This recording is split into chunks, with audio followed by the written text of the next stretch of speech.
Fuck you. Fuck you. Fuck you. Oh my God! It was Arch. Bruh.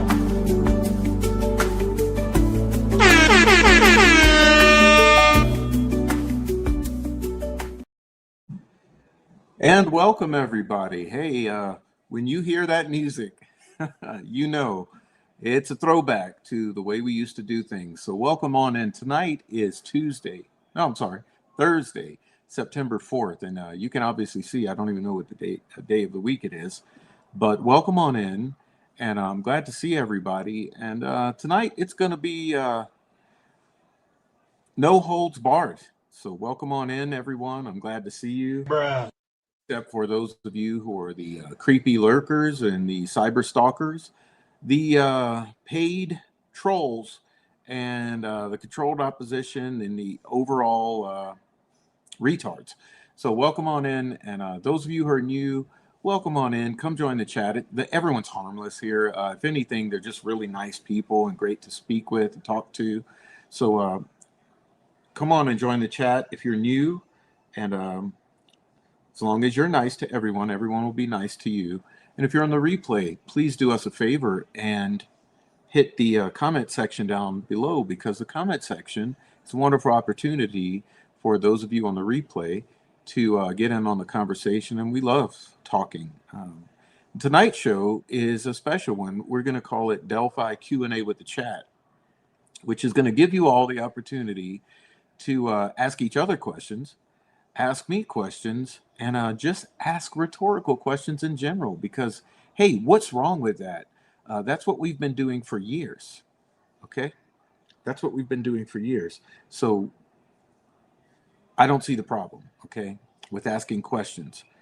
Um, so there's a lot that I want to talk about and get to, but anyway, I'm glad to see everyone. And like I said, we do welcome everyone, except the ones who just need to deny reality.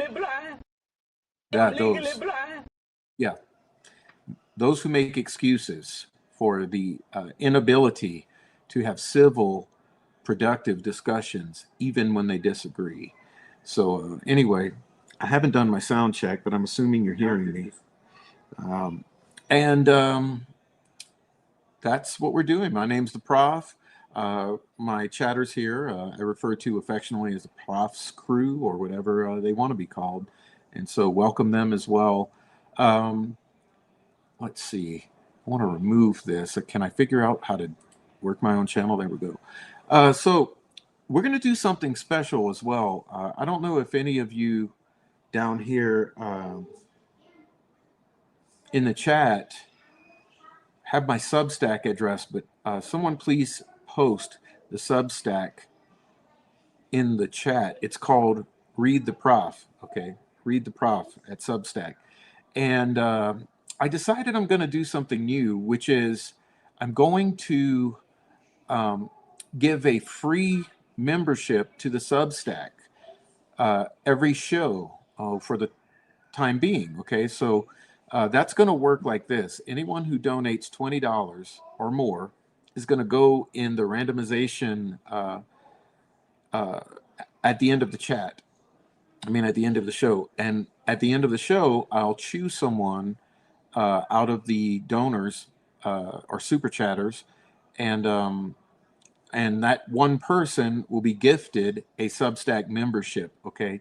Now, unfortunately, some of the articles on Substack, the majority of the articles are free to read in their entirety on Substack.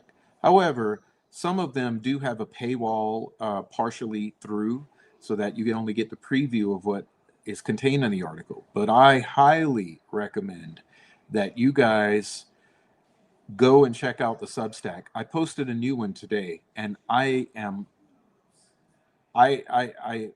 implore you. It's just astonishing what I've dug up. And so if you go check out the Substack, you'll see that today I posted a really disturbing article, and I wish that everyone would read it. And if you don't have a membership and you don't get gifted one, don't worry about that. Eventually, I will make all of the paid content there free for the reader's pleasure. So just have a little patience, and I will remove the paywall. But as a treat for the paying subscribers there, I give them the opportunity to have the first, perusal of the articles on Substack. So that's my Substack commentary. Let me see if I think I saw someone post it here. Oh, Christina, thank you. Prof Substack is at readtheprof.substack.com. Thank you for posting that, Christina. And yeah, I implore you all now, please go there now, click on the link, and just bookmark it to go and read later. Okay. And also at the top of the chat, you will see my GoFundMe posted there, where you can donate to the Prof. We also have the Cash App and Buy Me a Coffee, all of various support pathways. The GoFundMe is to encourage me to continue producing content for the next 6 months. I've had an extremely stressful 6 months here, and I need to make it something I want to do. So I am running that fundraiser now. So that gets all of our stuff, all of our business out of the way. So appreciate you for bearing with that. Okay. Also, for those of you who missed yesterday's show, I did a show entitled Hurricane Katrina, My Story 20 Years Later. And I really wish that all of you who'd like to get to know me a little better, go and watch yesterday's live stream. It's an important one to me. It means a lot to me, and I would appreciate it and just be honored if you would all go and check that out. And you know, hopefully you'll get something out of it. So anyhow, that's that. So before we get started, let me say hello to everybody and we'll be rolling. So I want to say hi. I'm going to go all the way back. Okay. All the way back to the very beginning. Let's see who was in here super early. Muty Silence. What's up, Muty?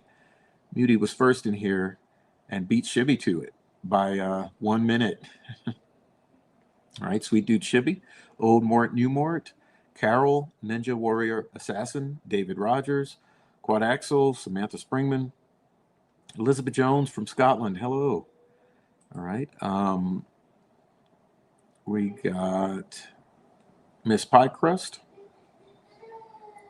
Rebecca Ann. All right. Lisa was here. Lisa, I'd like to thank you for the donation to GoFundMe. Appreciate that. Aaron M. Town is here. Hello, good to see you. Of course, Christina's here. Heavy Metal Rehab's here. Hey, Heavy Metal. What's up, Heavy Metal Rehab? Good to see you. We missed you. All right. Amy is almost done, so it's be good to see Amy if she comes over. Pertinent is here. Granny D. Hey, Granny D. All right. Moonbeam 70s Child. Good to see you. Pinky in the Brain. Hello. Molly. Hello. Good to see you. Gretchen. Hey, Gretchen. Good to see you. All right. Charles is here. Granny D. Artist formerly known. Hello. Long time no see. Where you been? Good to see you. Artist formerly known.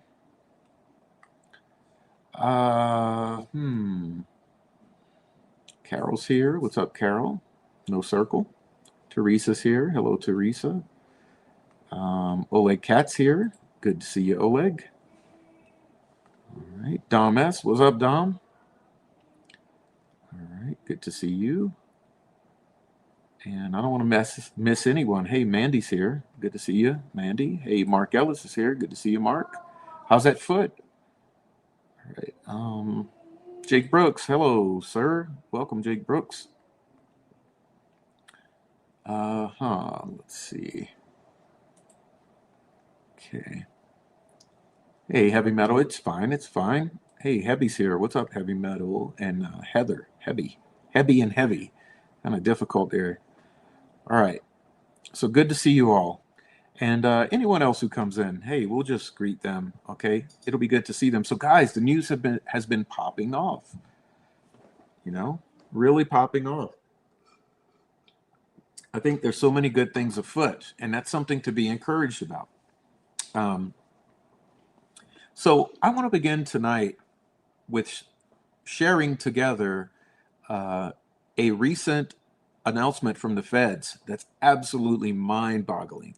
If you have your finger on the pulse of the world and the things that are going on, this is absolutely mind-boggling. So it's so good that I want to take it in together. Okay, so that's what we're going to do right now. So those of you who are new to the channel, welcome in. My name's the Prof, and this is the Prof's crew, and we're going together learn tonight about the latest just jaw-dropping announcement from the Fed. So let's get started. Okay, good. All right, thank you all for coming out today. We think that this is a very important issue, and I flew down from Washington because I think that this is so significant. And I very much appreciate your being here along with the people who are standing behind me. Every day, tons of chemicals that are used to create synthetic drugs like methamphetamine and fentanyl are shipped from China to Mexico in China's undeclared war against America and her citizens. And every day in funeral homes across this country, we see the tragic consequences of what has happened in this undeclared war. The families who were forced to say goodbye to their loved ones because of this scourge. And so today we announce a very significant seizure of 2 shipments of chemicals shipped on 2 different vessels on the high seas en route to the Sinaloa cartel in Mexico. From China to Mexico. The port of lading was Shanghai, China. The port of discharge, Mexico. What am I talking about? I'm talking about 363,000 pounds of benzyl alcohol, along with 334,000 pounds of N-methylformamide. They would have been used to make 420,000 pounds of methamphetamine, which would have a street value here in Houston of $569 million, with a higher street value as you go up the northeastern seaboard to New York City. Now, the labs that were under construction, that were being used to integrate these chemicals to make the methamphetamine, were under the geographical control of the Sinaloa cartels. And these cartels are capable and are known to make more than 1 ton of methamphetamines a week. Now, because President Trump and Secretary of State Marco Rubio have declared the Sinaloa cartel a foreign terrorist organization, it gives all of us in law enforcement the ability to move quicker and to seize quicker. And this cartel, as I'm sure all of you know, is one of the largest producers and traffickers of fentanyl, and they use murder, kidnapping, torture, and violence as a way of doing business.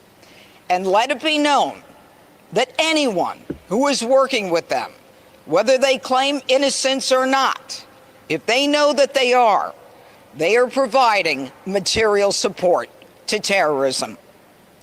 Now, this government forfeiture today of property allows us to seize all of the property, whether it is on domestic or foreign territory, even seizing property outside of the United States. And that is the significance of the FTO.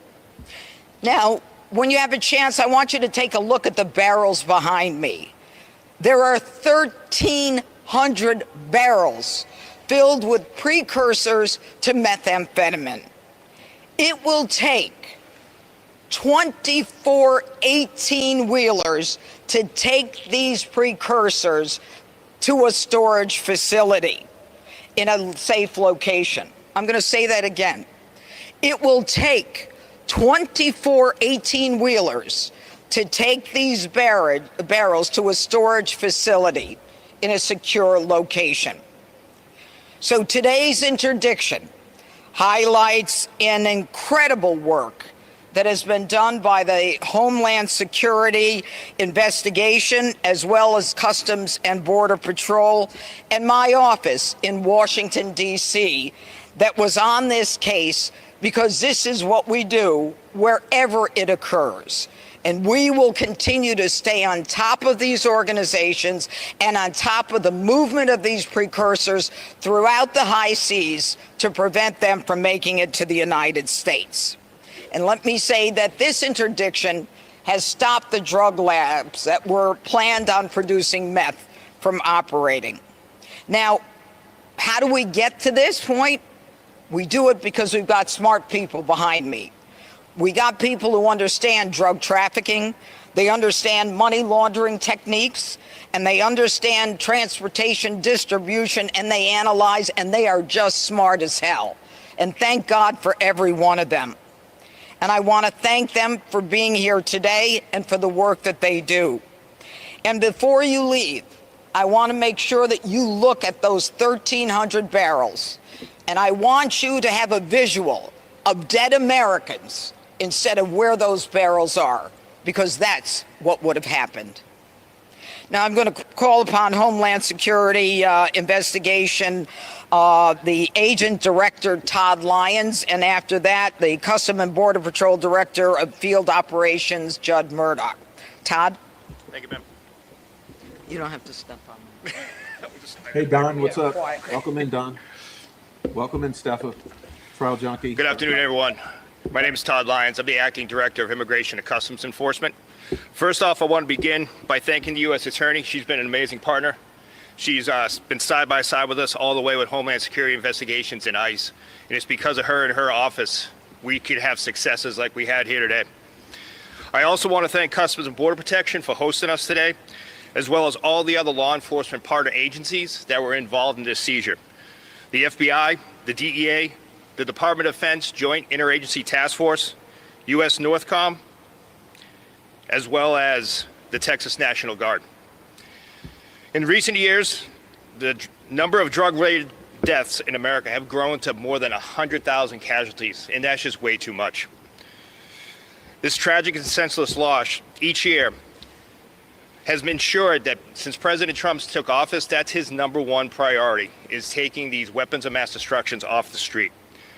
HSI's Operation Hydra is unique from our other approaches to combating drug trafficking because it targets the supply line chemical precursors that manufacture illicit narcotics rather than the finished products.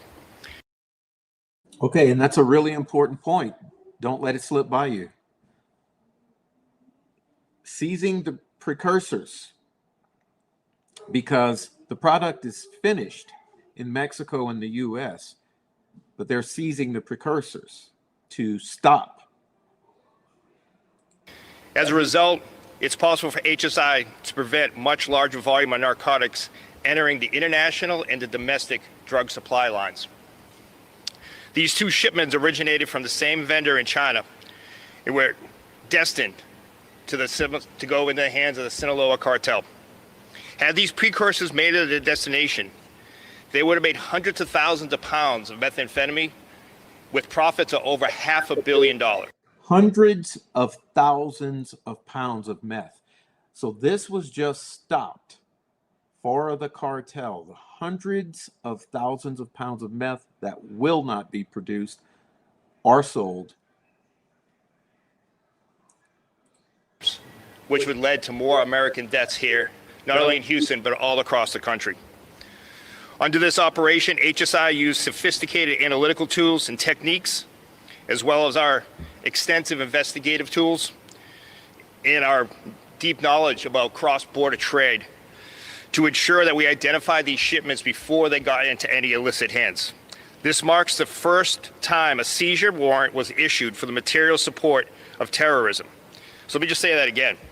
Under 18 U.S.C. United States Code 2339B, we were able to charge someone with material support of terrorism, and that's the Sinaloa cartel. The ability to obtain the warrant for this was only possible because President Trump's executive order designating the Department of State to designate major drug cartels as foreign terrorist organizations.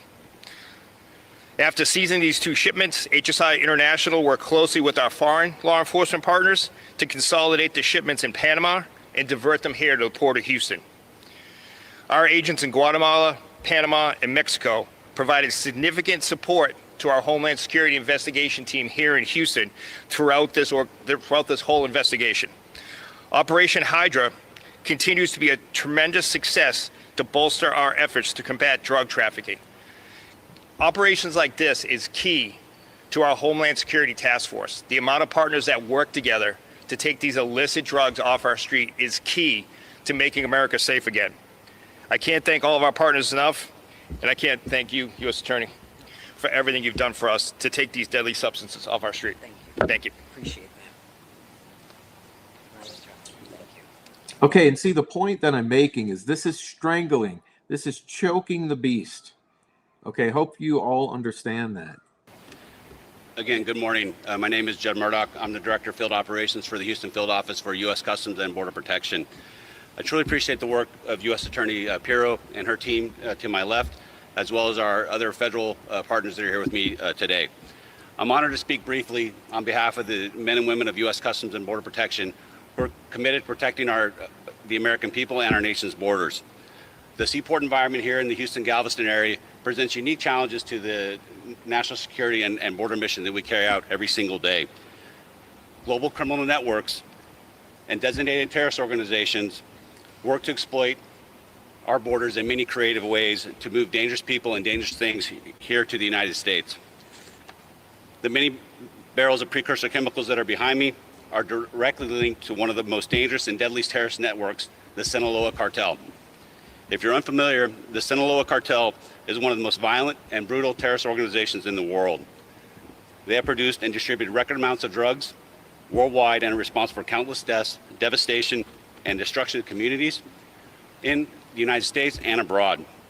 This seizure represents one of the largest interdictions of its kind in history and highlights the critical role of interagency collaboration and intelligence sharing in combating threats posed by drug trafficking organizations and terrorist groups.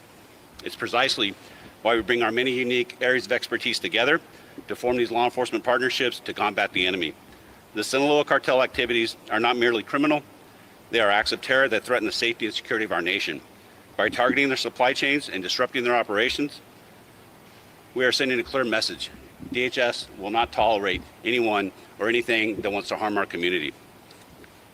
Let me be clear, this seizure is not just a victory for law enforcement, it's a victory for every family and every individual who's been impacted by the devastation of drug addiction and cartel violence.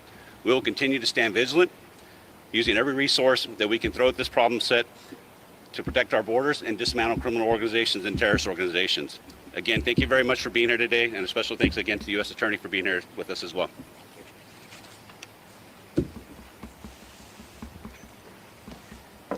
Hi. Do you have any questions?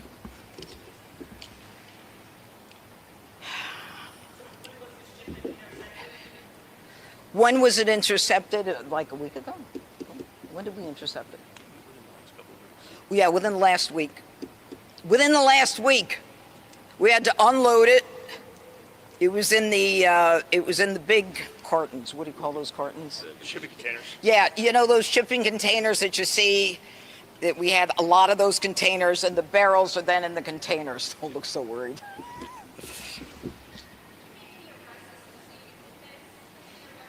Right now, this is a seizure of the goods of a foreign terrorist organization. We are working on that part of it as we speak. We'll let you know on that. But I think the most important part of this, as you heard from both Judd as well as Todd, is this is a first in many ways. And not just in terms of the use of the statute, but in terms of the size of the seizure. And again, I have to tip my hat to those individuals involved in this investigation. This is serious business, folks. This isn't about people just sitting at a desk writing a warrant. This is serious, dangerous business. And that's why I thought it was important to come down here and let you know the kind of work that's being done by people in the government that some people just take for granted. You can't. These people are heroes behind me, and all around here. They're all heroes here. So God bless them.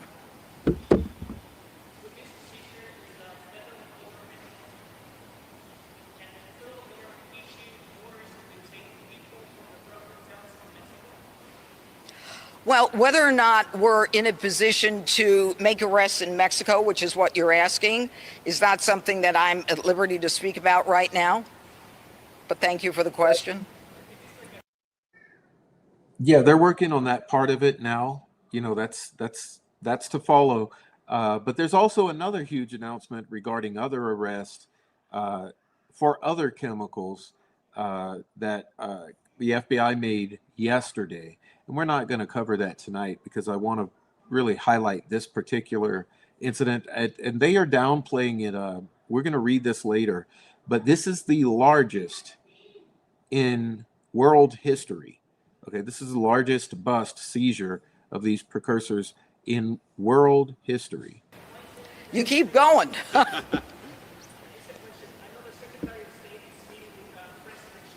Yes.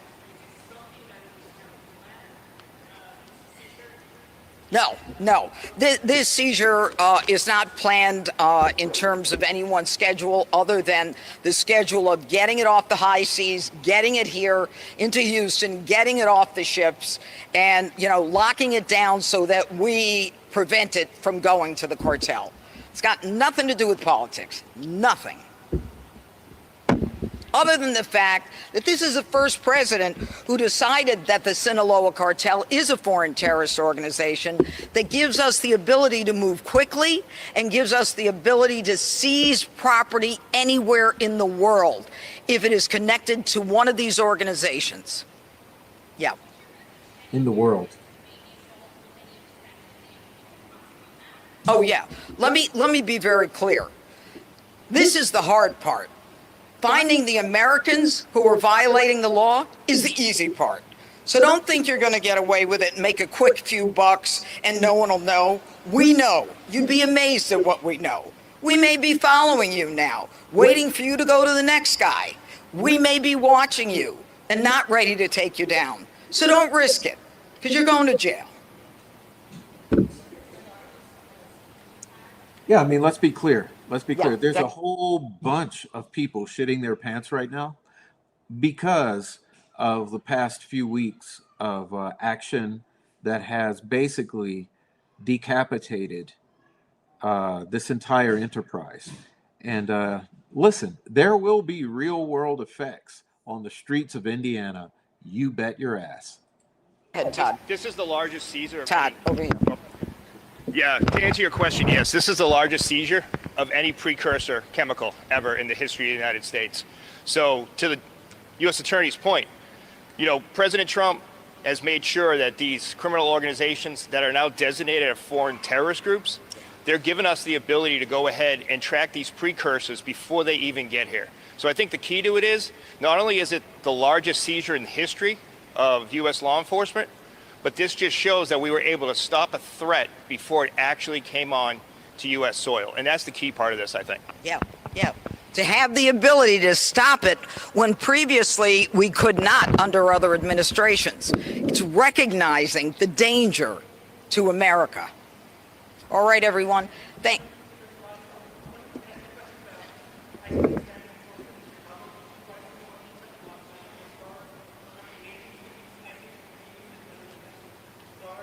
Stick it to this. Stay with this. Yeah, I'm going to stay with this.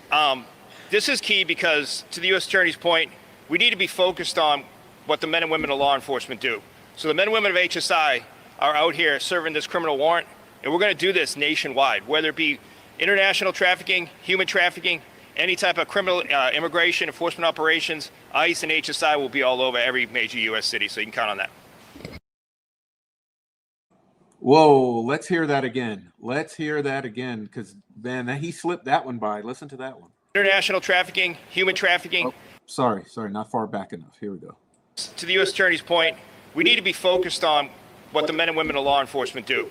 So the men and women of HSI are out here serving this criminal warrant, and we're going to do this nationwide, whether it be international trafficking, human trafficking, any type of criminal immigration enforcement operations. ICE and HSI will be all over every major U.S. city, so you can count on that. In other words, the shit is hitting the fan. Okay, the shit is hitting the fan for these motherfuckers, and it's been years in the making. So I want to do another thing. Let me see if I can handle this. Let's see. Come on, Proffity Poo. Let's see. We're gonna go with this one. And this one. All right, how's that looking?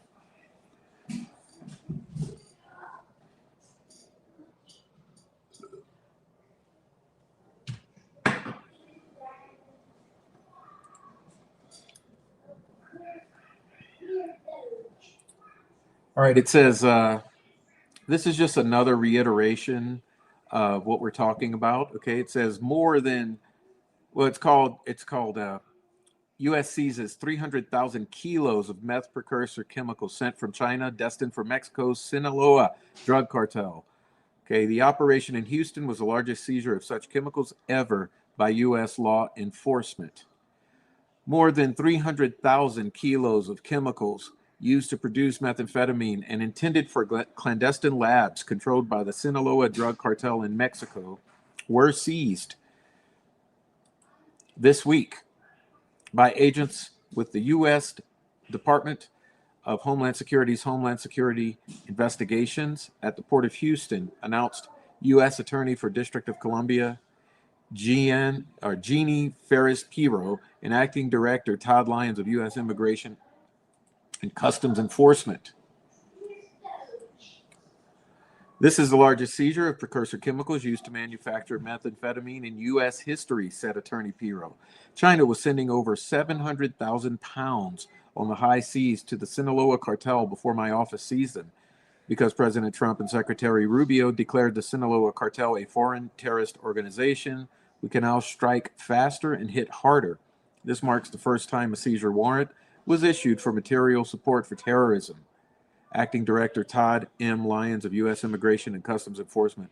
After seizing these two shipments, Homeland Security Investigations International worked closely with foreign law enforcement partners to consolidate the shipments in Panama and bring them here to the Port of Houston. I can't thank all our partners enough. These many barrels of precursor chemicals are directly linked to one of the most dangerous and deadly terrorist networks, the Sinaloa cartel, and it's one of the most violent and brutal terrorist organizations in the world.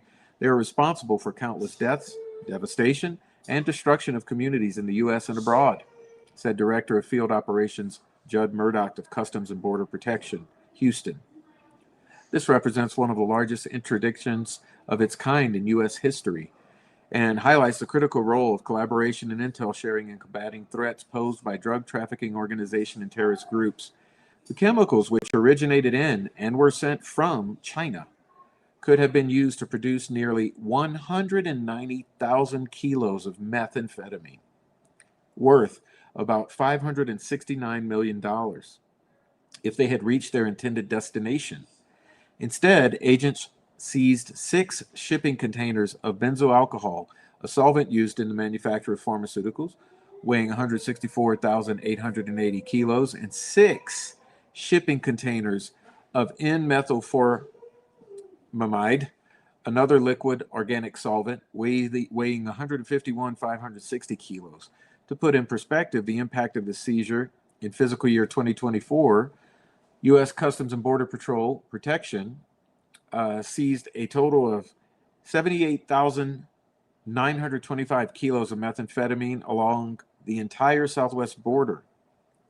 In order to transport the chemicals from port to a secure HSI storage facility, it took 24 18-wheeler trucks to transport the sheer volume of precursor chemicals.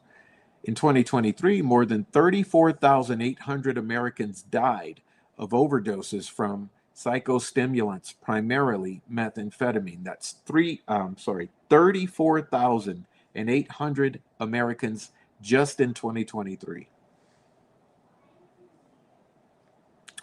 The U.S. Attorney's Office for D.C. obtained the seizure warrant that provided the legal authority to seize the chemicals because the administration designated the Sinaloa cartel as a foreign terrorist organization on January 20th, 2025.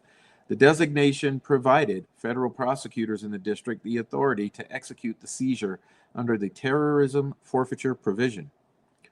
Joining in today's announcement were Special Agent in Charge Chad Plants of Homeland Security Investigations, Houston, Director of Field Operations Judd Murdoch of Customs and Border Protection, Houston, Acting Special Agent in Charge William Kimball of the DEA, Houston, and FBI Special Agent in Charge Douglas Williams of the Houston Field Office.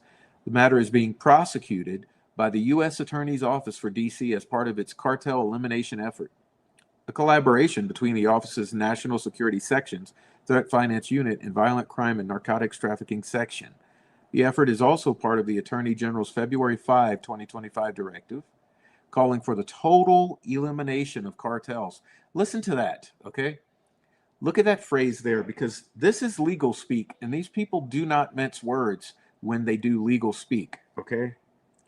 So hear this phrase: total elimination of cartels and transnational criminal organizations. Total elimination of cartels and transnational criminal organizations. By harnessing the resources of the Department of Justice and empowering federal prosecutors throughout the country to work urgently with the Department of Homeland Security and other parts of the government toward the goal of eliminating these threats to U.S. sovereignty. Okay, and here's some really nice photos. I gotta say, these photos are really nice. Check these out. Okay, actually, I want to go full screen so you can see them. Let's see. How about that? Yeah, check out these photos here.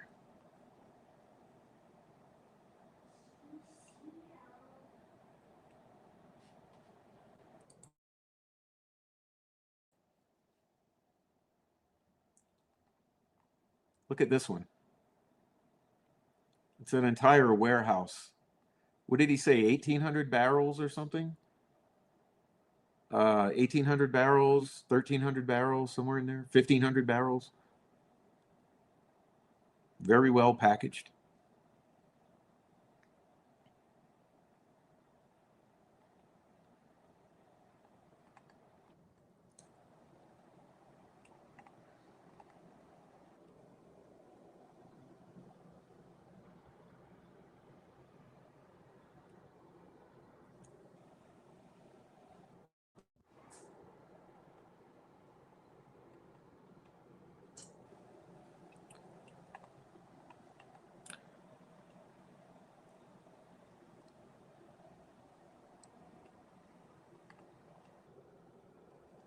Anyhow, that's that, okay? That is that. I wanted to share that with you, though, because I was very, very, very excited to see that. I think it's a indicator of what's to come. Okay, guaranteed, guaranteed. It's just the tip of the iceberg. And I hope you appreciated me sharing that news with you. Now, why are you excited, Prof? Well, because, you know, first of all, it's going to save some lives. Okay, doubtless, without a doubt, it's going to save lives. Primarily, firstly, secondarily, this is going to really put a hurt on the people we've been discussing for 3 years here. Okay, it's going to put a hurting on the very people that we've been looking at for 3 years here. And this goes beyond politics. Okay, so anyone in here trying to make this another political gaslight or argument, this goes beyond politics, because taking these people out of the picture is what matters. Okay, this is so beyond political gaslighting that it really leaves me speechless. If I have to explain that to you, I don't know what to say. Now keep in mind, I just shared recently that El Mayo took the deal. Okay? Now, any of you who've been studying Sinaloa at all might know that Sinaloa has had a civil war. So there was already a fraction that has happened. Okay? And they're turning on each other. Okay? A game was played, and now you have the head has taken the deal. Now, you know this. He's not going to get a deal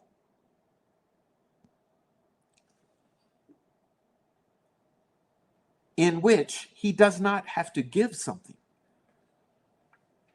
Right? So what is he going to give? I can predict. Let's see. Maybe he's going to have to give the politicians on the U.S. side, right, who have been facilitating his organization. And most likely, he's going to have to give politicians on the Mexican side who have been facilitating this. He may even have to give up the politicians in Asia who facilitated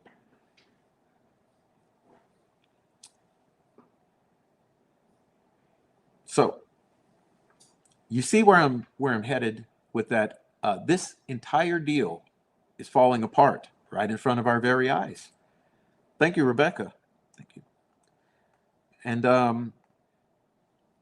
couldn't have come any sooner, or later. It's been a long time coming. It needs to happen. And like I said, the shit flows downhill, right? So you have to look at the street level. You have to look at the street level.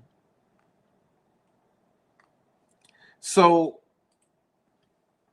looking at the little rats running around the state of Indiana, okay?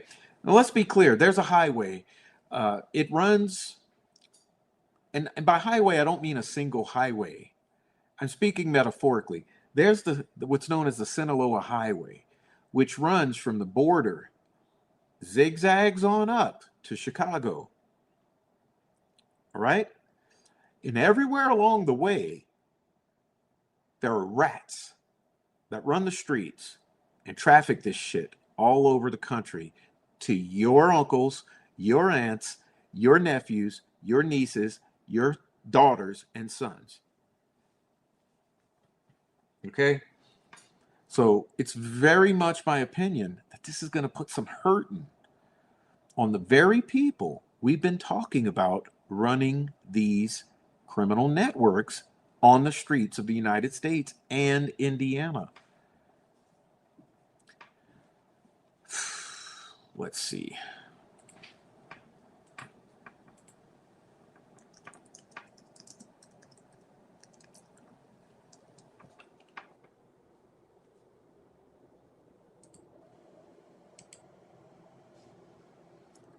See if I can manage to manifest something.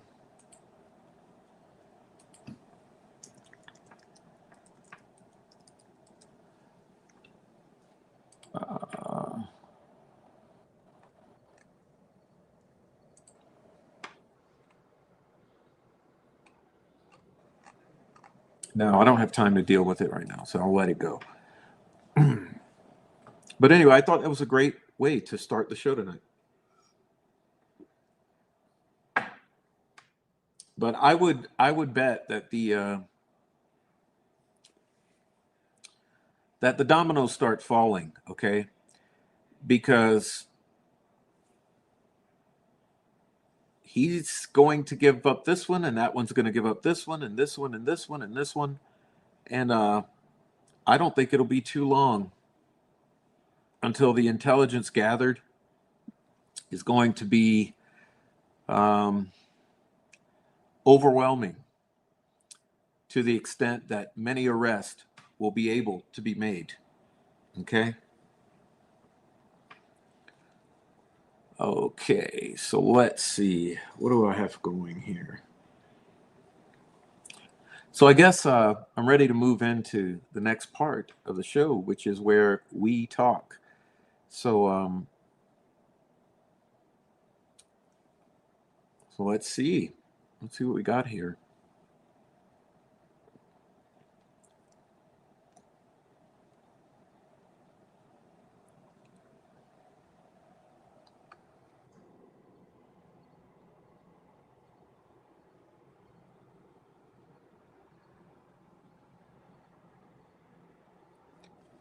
Oh yeah, I don't see anything.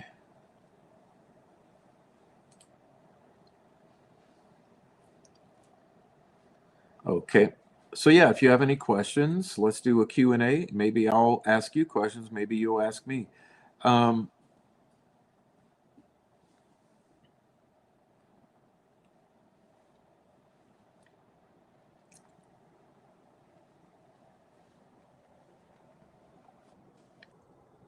Prof, this was a long time coming. How those jitterbugs in Carroll County are going to be shaking like a leaf in a tree.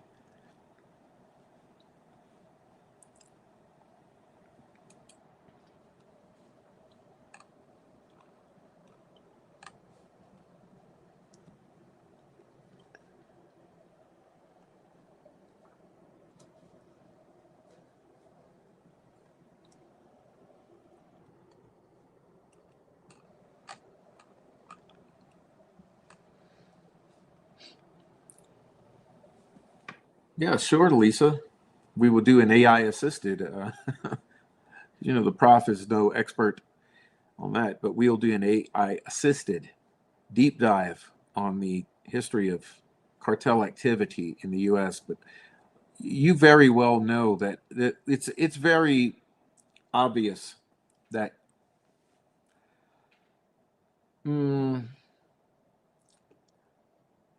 China has been providing all the raw chemicals necessary for the chemistry needed to produce all of this.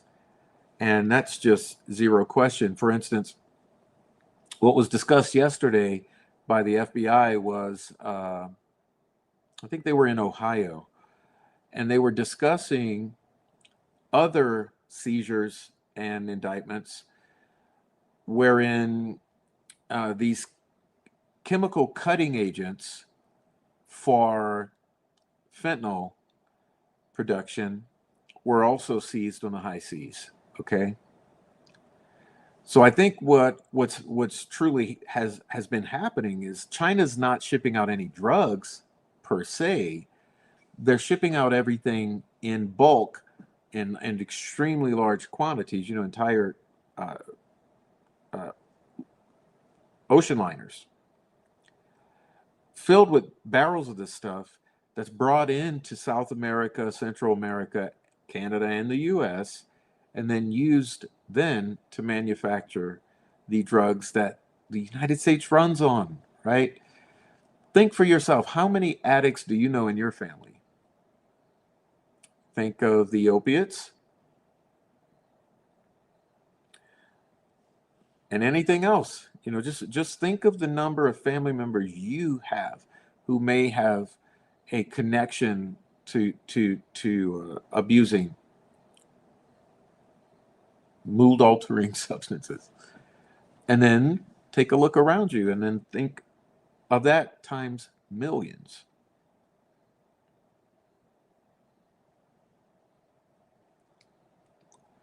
Um,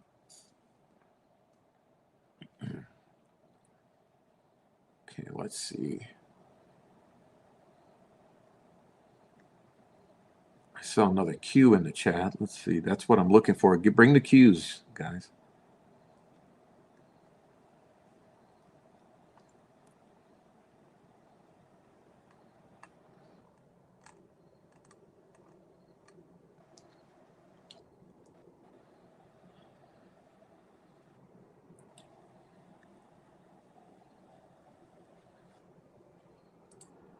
Prof, I can't get by the issue of the central characters in Delphi. Every single one of them are Masons, are affiliated. To me, that's the crux of the entire case. Do I think you're far off with your assessment? Well, I don't think it's so simple, David.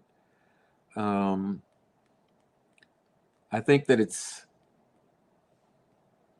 easy for them to operate collectively to achieve certain goals. And I think that those associations facilitate covering up the broader crimes that are at play. And yeah, let's see. So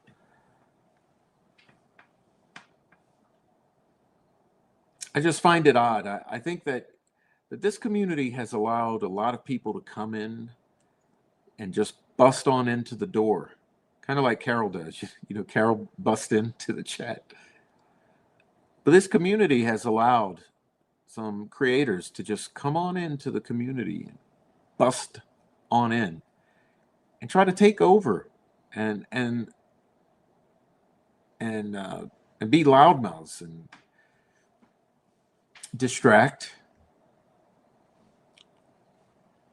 target, um, attempt to discredit, and take over the narrative. And I won't allow it. I won't allow it. And I think I've earned my place as a voice in this community. I mean, you go back and look at the amount of work we've done, which many people like to overlook. It's pretty much all there. I think I took down the first 75 shows or so because I was smoking and they weren't that engaging. And I had a bunch of plants who had come in and taken over the chat. So those shows I have removed. But in general, even since then, there's still hundreds of shows up. We've talked for years. And I think things are pretty clear. My feelings are pretty clear. My theories are pretty clear. I don't even know. Like, my theories are difficult. Okay, like for instance, let's reverse engineer. What is your theory, Prof? Well, I think there's zero doubt. And I mean, I know that there is zero doubt that there are occult signatures at the Delphi crime scene. There are also occult signatures at several other murders that are cold cases or open, unsolved cases in the Midwest. Now, what do you think is the likelihood that those cases might be connected to Delphi? I think it's a pretty good likelihood.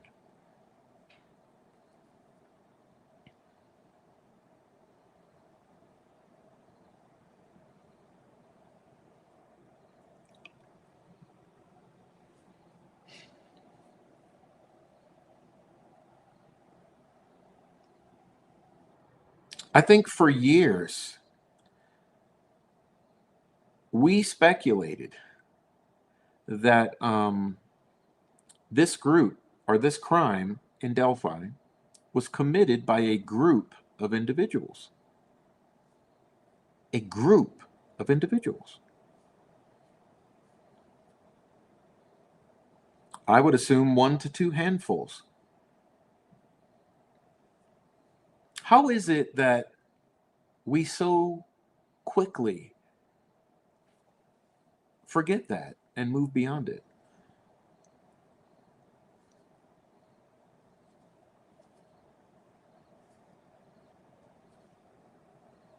Do you not realize that this entire community is plagued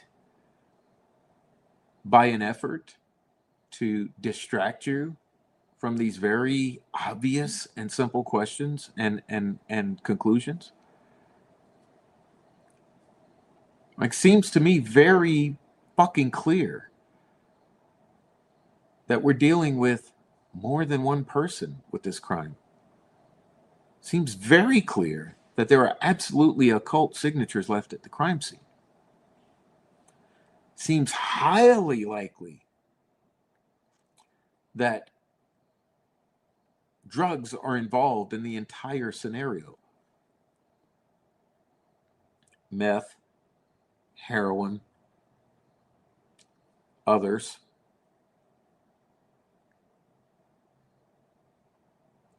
But oh, how quickly we forget the most important and vital things because people distract us. They come in and they sow chaos and division and distractions, and they plant narratives. And the people so easily just follow, forgetting all that had been discussed for years prior.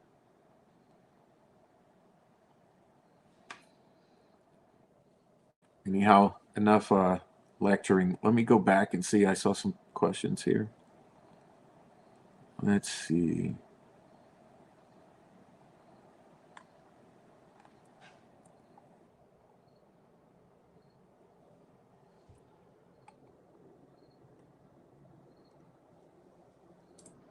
Hey, K Special. Great to see you, Prof. You may have said, but why do you think they moved RA to Oklahoma? I missed local news report a few days ago. I have no idea. I mean, I would assume at this point, liability more than anything else. I mean, the phrase monkey on your back. I think RA is a monkey on Indiana's back. And I think that getting him off their back suddenly makes Oklahoma responsible for his well-being. And should any harm come to him, the finger will be pointed at Oklahoma. And let's not kid each other. What happened to him at Westville? See, it's just funny how we're so busy fighting these harassing ass stalkers and chaos agents that we're not even able to consistently pound on the most important things, even regarding Richard Allen. Let's be honest here. Are we going to kid ourselves about the strategy that was adopted with Richard Allen and why he was locked up in Westville and why he was kept in solitary for so long, and the fact that he absolutely was threatened and the lives of his family? Are we just going to forget that? Are we going to forget that he was put in a position where he was forced to confess? Do you not believe that he was under duress at the time when he made phone calls confessing to his family? You think that warden, Gallipo, did not know? You think that, like, not only did he not know, do you honestly believe that he was not strategizing on how to entrap Richard Allen and torture and abuse and have him forced into being medicated and confessing?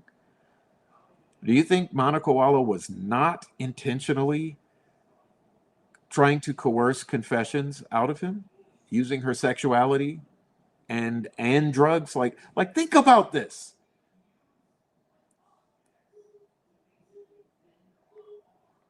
He's threatened by all the men around him consistently 24/7. Locked in solitary. His food's fucked with, his drink's fucked with, his environment's fucked with. He's cold, right? Nude. And on top of that, the one woman he does come into contact with is using her sexuality to manipulate him while drugging him with known deliriants. This is not a defense shill shoving this shit down your throat and fantasizing on hypothesizing on a scenario. This is reality.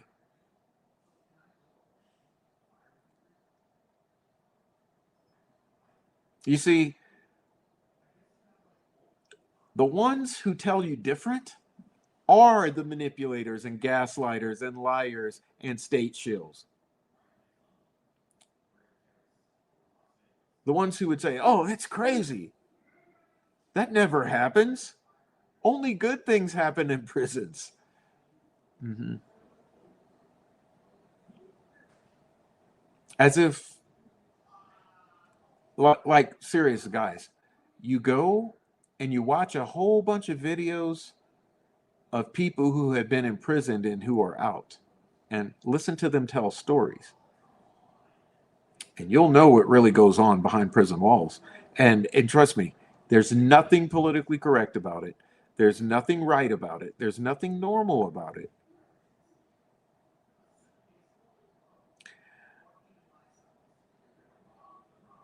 The administration, and in other words, the state, has to be worse than the criminals.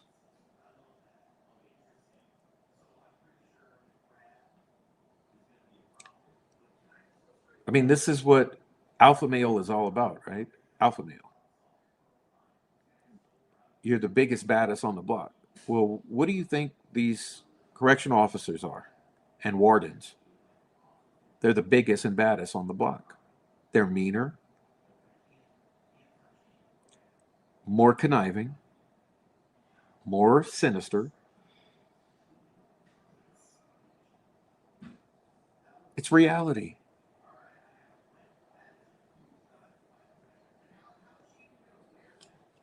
Okay, I'm going to continue. Sorry. But case special. So I believe that he's moved for liability purposes to get the monkey off of Indiana's back, so that should anything happen to him, it's on the necks of Oklahoma. All right. Do church crimes connect with Delphi? I don't think so. I don't think church crimes connect with Delphi, but I think money laundering from the churches in the area absolutely connects to Delphi. That entire community has become a money laundering. Fuck, it's a money laundromat. You know, Delphi is a money laundromat. Come on.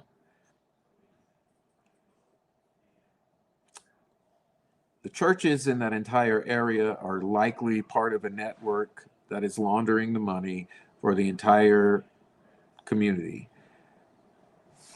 It's always the nonprofits. Like the easiest way, what's known as they use these nonprofits to launder the money. And you look at all the movers and shakers in the Delphi case.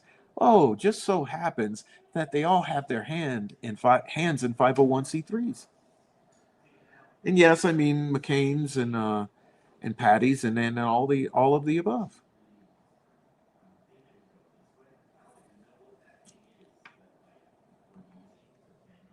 All right.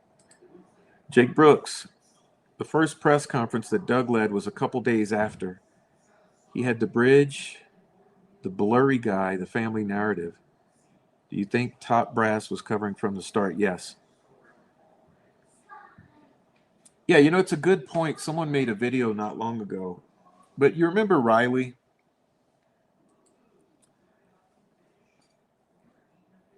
Saying they were found in the creek? I mean, really, what's up with that?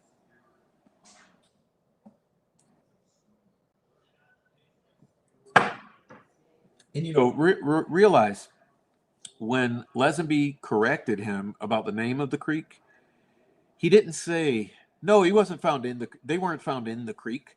They were found on the banks or on Ron Logan's property. He didn't correct him. He corrected him on which creek, not the fact that they were found in a creek. Does no one even notice?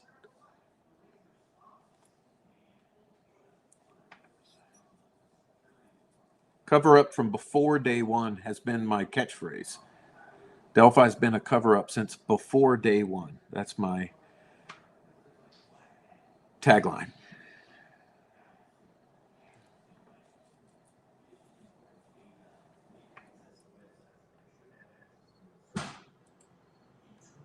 Yes, and many other people they have framed to hide a cult. I think it's a cult.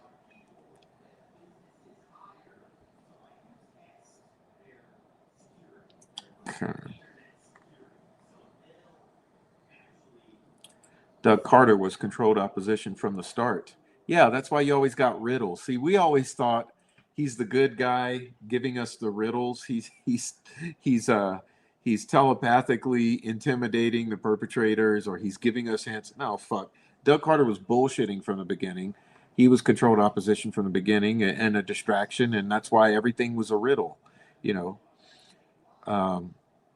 He spoke in circles because he was being circuitous, and he was distracting, and he was appeasing, and he's the main PR guy. Well, now it's the Uniparty, but prior to the Uniparty being the main narrative steerers, it was Doug Carter.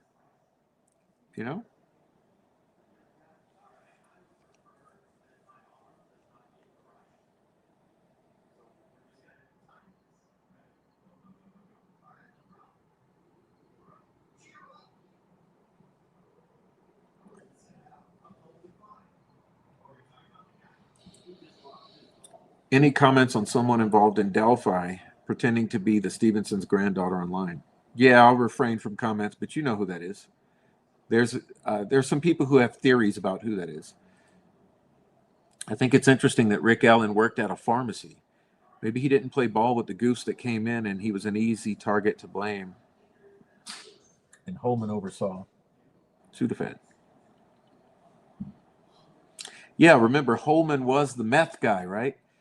Just like now peep this out.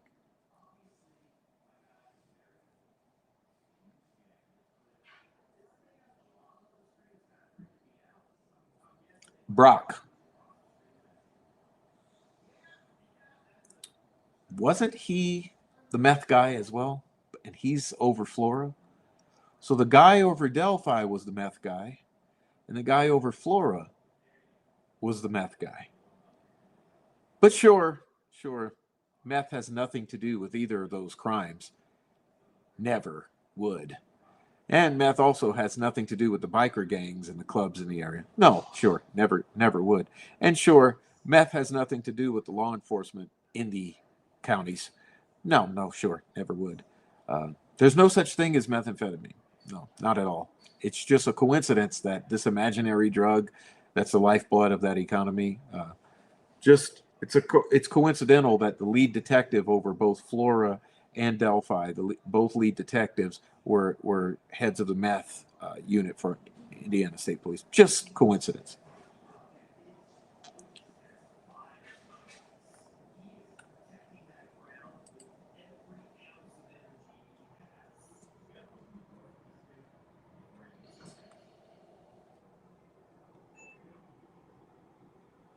Hey, Laura. Welcome in, Laura Dawson.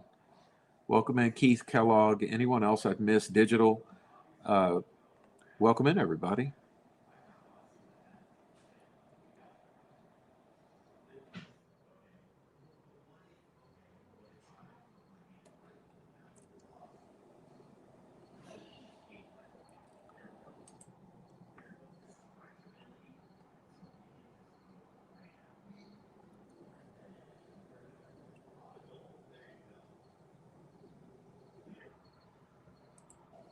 Yeah, you notice that.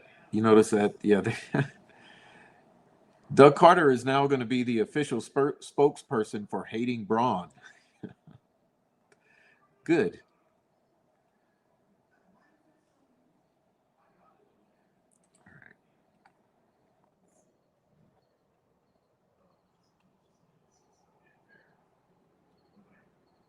Yes, a good point, Nancy. Remember how giddy the prosecution was to leak the confessions to the public. I mean, look, I've explained the troll farm thoroughly to you. Remember the troll farm. The troll farm leaked absolutely everything that Nick McClellan wanted out into the public sphere, right? Let's not be stupid here. Okay. All right, let's see. Anybody who can't see that is a blind moron. In this case, is plagued with them. All right.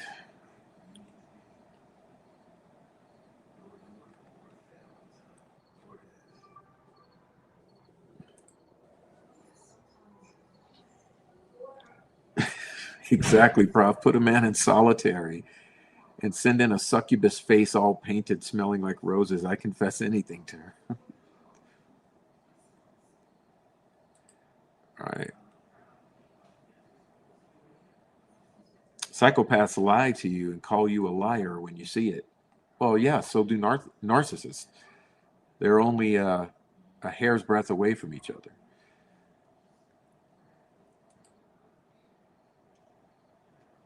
All right. If we had a team of 25 people, we could keep track of Richard Allen, build websites, make 25 Twitter posts a day each, make videos, create memes, harass the fuck out of all people on your side, right? On the side of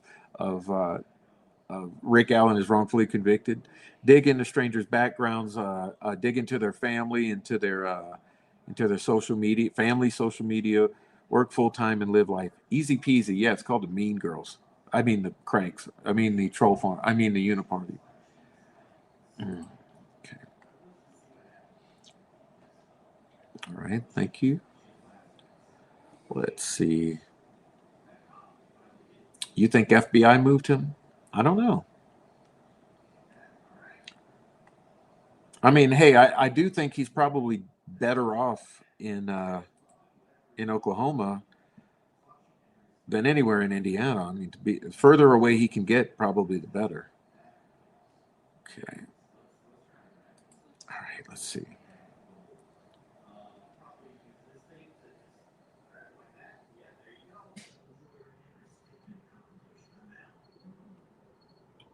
Prof. Hey, Granny D, thank you for sending memberships to my people. Thank you very much. Let's see. David Rogers says, Prof, this new Delphi podcasters are full of shit. After you and Joe Lewis knocked down the doors, provided receipts, now these slags are doing what you did years ago. That's what I'm saying. That's what I'm saying. I get that the receipts are out there. I'm not going to keep going over it.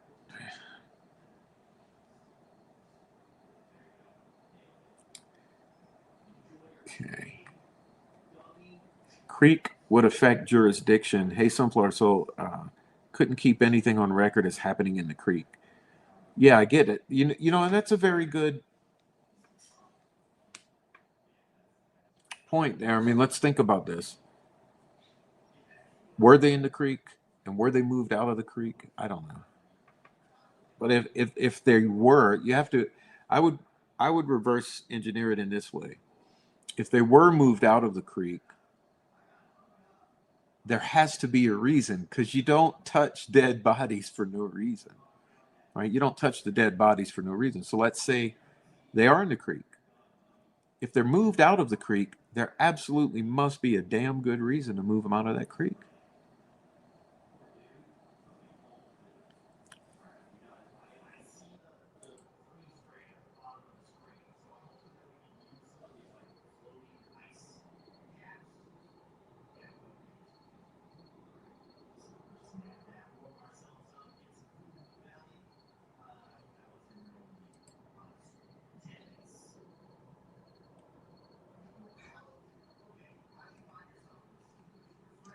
Let's see. A riddle. Yeah, the Riddler. Douglas Carter, the Riddler. The bullshitter. The Delphi bullshitter. Bullshitter number one, Douglas Carter. All right.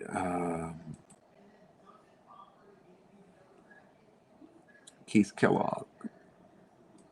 Jake. Hi, K. Miri. Good to see you.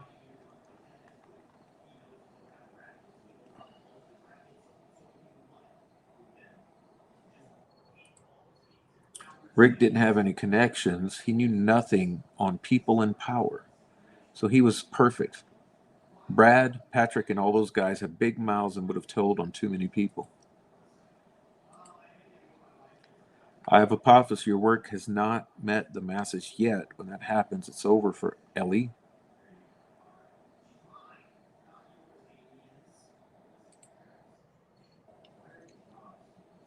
J Rabbit says, the photo and video is bullshit.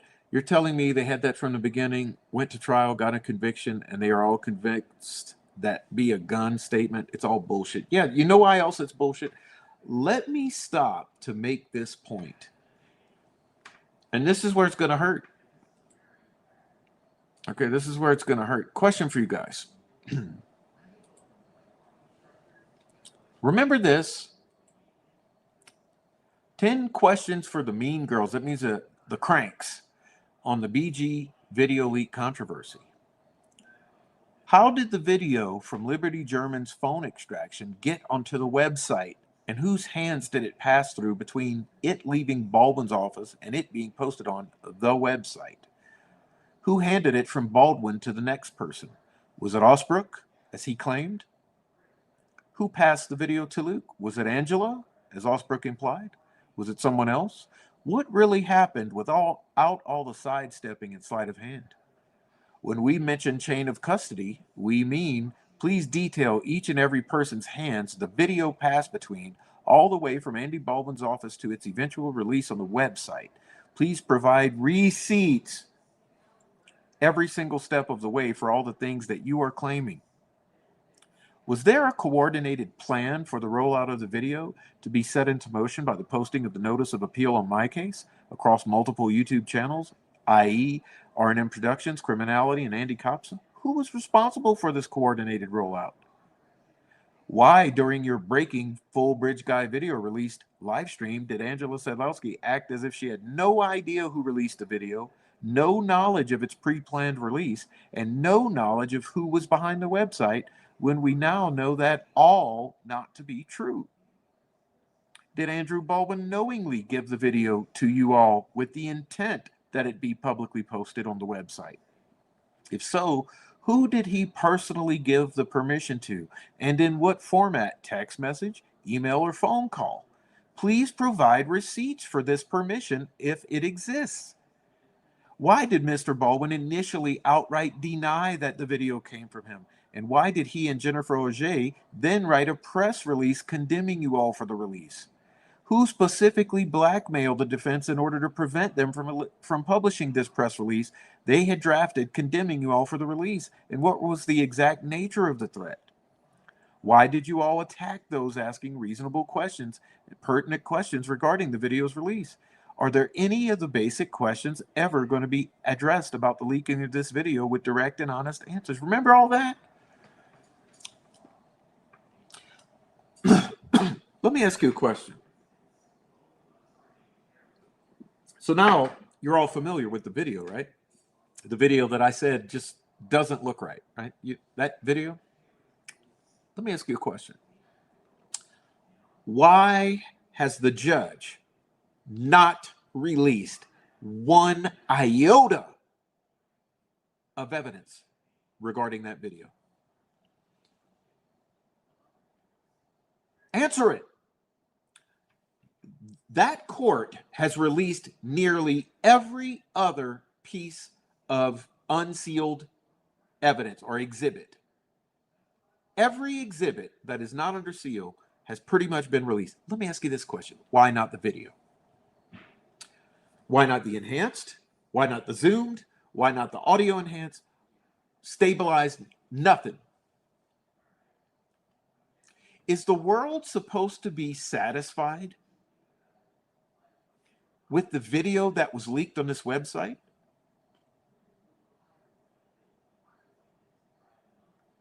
Is that supposed to placate the world on the existence of this alleged Libby video? So we'll never get anything with an official stamp from the court on it? Is that how this is supposed to work? No one sees a problem with that?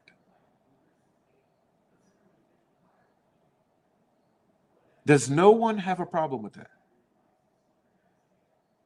That we are supposed to be relying on a leaked video when you know that official exhibits from the court that were used in trial exist. Where are they? But hey, I'm the bad guy for asking the questions. Remember when this all happened on March 12th? I saw this shit coming 6 months ago. And I asked the question, what is that video? Who is it from? Who released it? Why is it not what was described in court? And now here we are, 6 months after the release of it and 9 months after trial. And we don't have a single shred of evidence, or we don't have a single release pertaining to that video directly from the court. And you don't find that odd?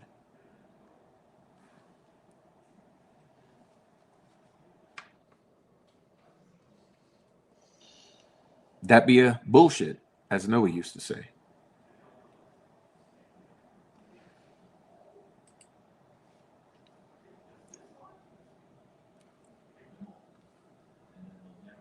Looks like I had a little glitch there. I guess I'm back.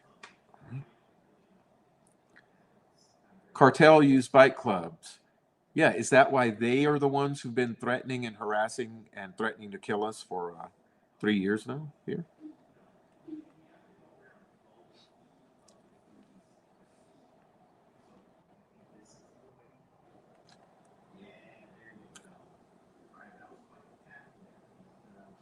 All right, let's see.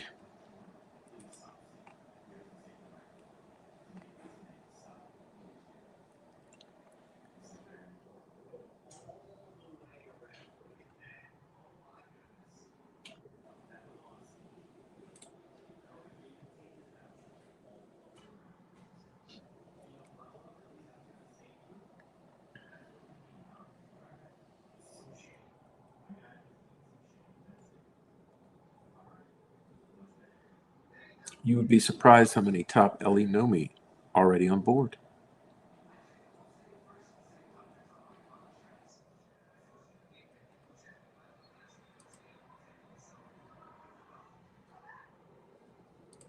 Granny D, thanks again for the gifting of the memberships. Who got those? Let me call your names. Let's see. All right, congrats, Nancy Drew 101. Oh, hey, Christina, Heather Brown, and KT Recovers. Oh, I couldn't be happier. I couldn't be happier. Thank you, Granny D. That's very nice of you, and I'm so happy with the recipients. Always be proud of your work on Delphi. Blood, sweat, tears. You have endured lots. Appreciate you and info you provide. Well, thank you, Kay.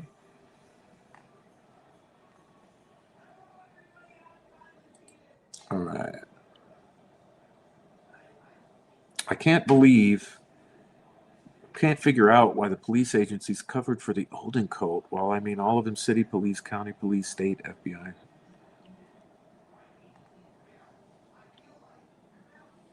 Well, it's the funny thing. They always want to gaslight. They say, "Oh, that doesn't happen in prisons." No, everyone he was treated just as good as everyone else. Or the troll farm will say, "It's not a cover up. Do you realize what it would take for to be a cover up?"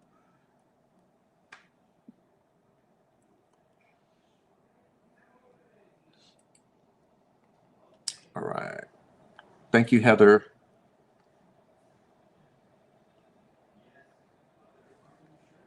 Purple Amaryllis.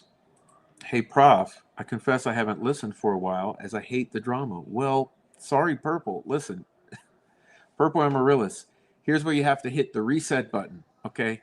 Change the word drama to truth. All right, babe? That'll get you. Oh my God! Bruh. Yeah. It's not drama. It's not drama. It's the truth. The drama is what comes from the other side. Okay. When you ask the questions, when you demand the truth and you receive drama in return, that's all right.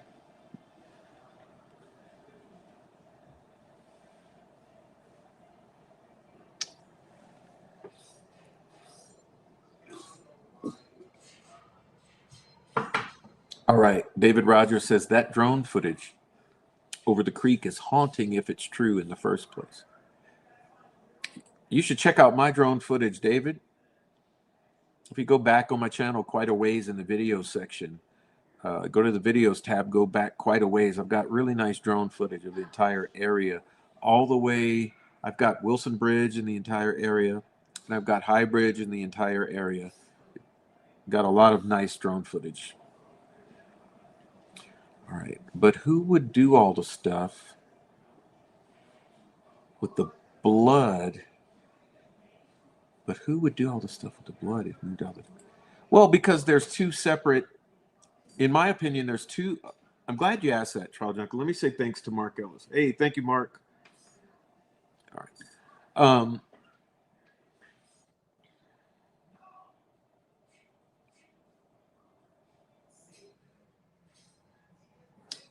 I think it's very clear. Okay. I'm glad you asked that question because I think it's very clear. You got two crime scenes. I'm absolutely certain. Okay. I'm absolutely certain you have a secondary crime scene somewhere.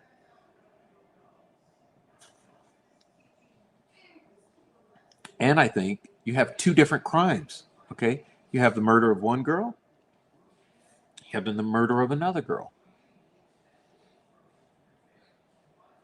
And it almost looks to me like you have the murder of one girl at another crime scene, and then you have the murder of the other girl at this crime scene. And it looks like then the one is moved over to join the other one. And now you appear to have two murders at one crime scene, but you're really dealing with two separate murders, two separate crime scenes, and they're just joined in the one crime scene where Libby was killed. And it's absolutely insane. And another thing that's absolutely insane, we're going to talk about this tomorrow, kind of giving away the secret, but part of what we're going to go back over tomorrow night is the tree. Okay. I want to talk about the tree because I want to talk about how absolutely insane it is for anyone to try to convince you that the markings on the tree, you know, what's known as the F tree, which I don't think is an F. I think it's more like a T or an upside down L. But that marking on the tree that consists of multiple straight lines and multiple right angles that they want you to believe is a handprint, like it, which is absolutely insane.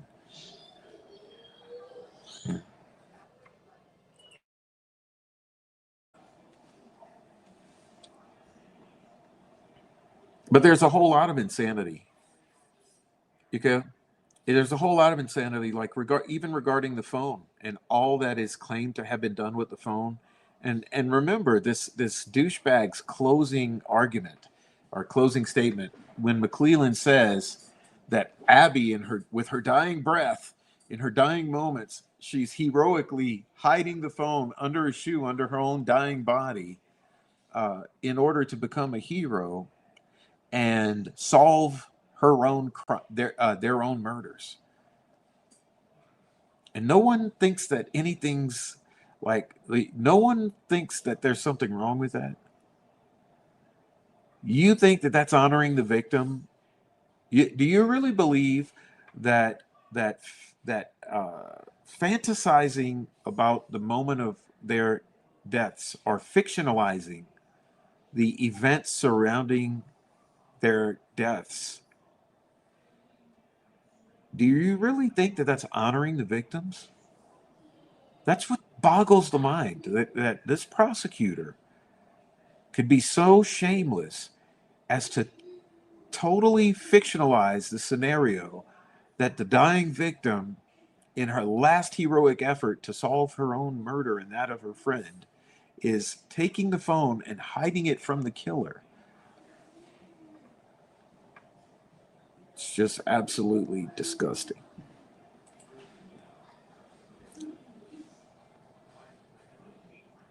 Thank you, Purple Amaryllis. I appreciate you for saying those kind words. And like I said, that show is important to me. I encourage everyone to go watch it. It was yesterday's show, Hurricane Katrina, my story 20 years later. I appreciate anyone go watch that, and you'll get to know me, maybe understand me a little better. Hey, David Rogers, thank you for the super sticker. Thank you very much. Appreciate it.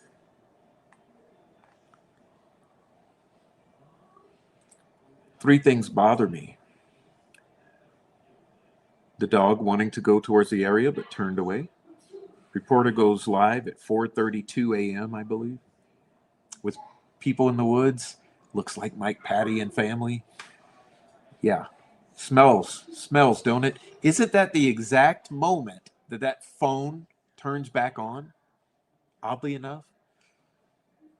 2 a.m. screams by three girls, one of whom was killed immediately after, one of whom is in prison, and one of whom is free to do what she wants.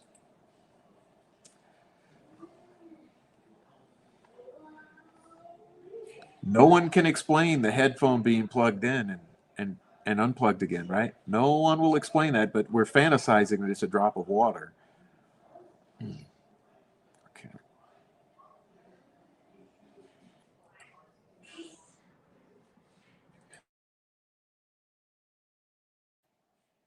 All right. see what we got here. Let's see.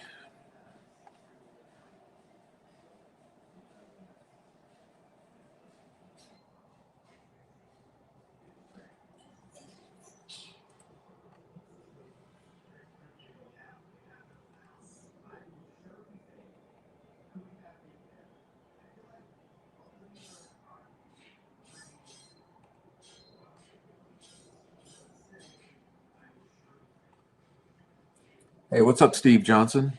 Welcome in. Welcome in. It's bad out here.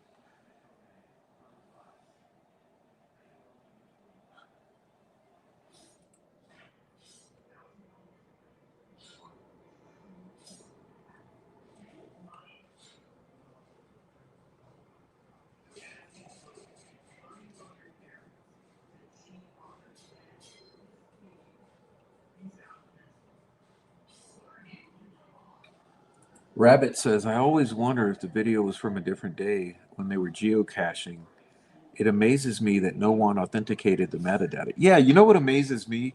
Remember I showed you, I wonder if I have that available here. Let's see. Yes, I sure do. Boy, Prof. Good job, Prof. Look, let's go over this again.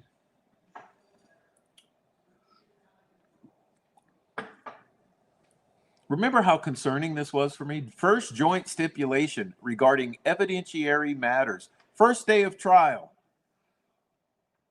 First day of trial here. Okay?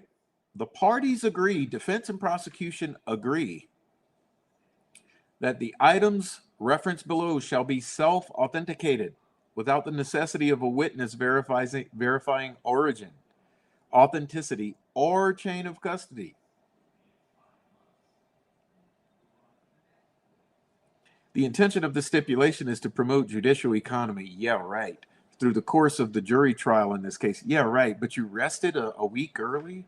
I mean, how economic judicially does this whole thing have to be? I mean, does this man not get a fair trial?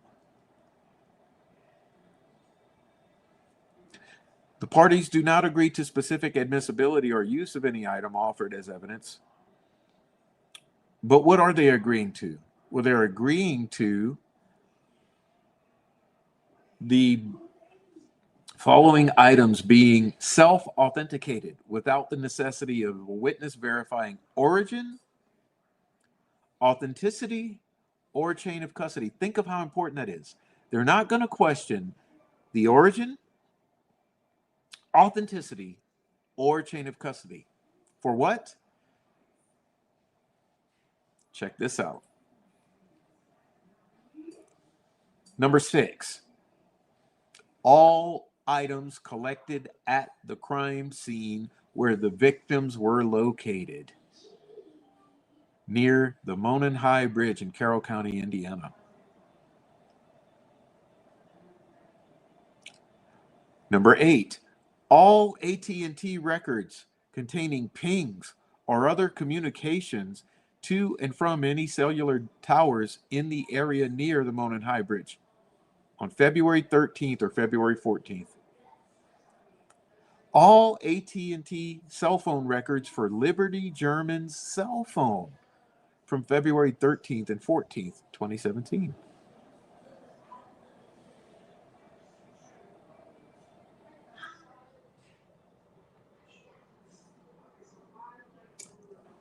Number 12, electronic extractions done by Brian Bunner, including the extraction of Liberty German's phone, which would include the video from her phone. See? 13, electronic extractions done by Christopher Cecil, including all appendices and reports for said electronic devices. 14, extraction of Derek German's phone. So look at it. Number 6, all items from the crime scene. Number 8, all cell phone pings and other communications from the cell towers. All Liberty German cell records. Chain of custody for the phone. Number 12, all extractions. Number 13, including from Cecil. And number 14, including Derek German's phone. also the Harvest Store video.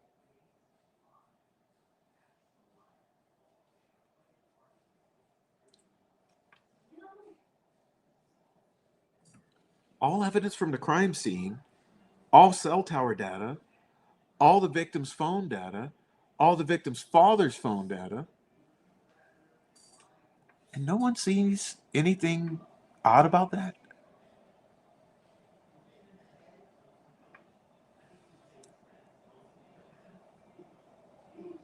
Look, these attorneys were either in over their heads and naive and dumb, or they're dirty. It's the only two conclusions you can come to. Again, what was page 1? Self-authenticated, number 1, without the necessity of a witness verifying origin, authenticity, or chain of custody.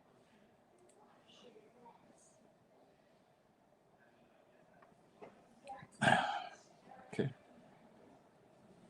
But that goes to your question, Jay Rabbit, and thank you for asking that. I always wonder if the video was from a different day. Self-authenticated.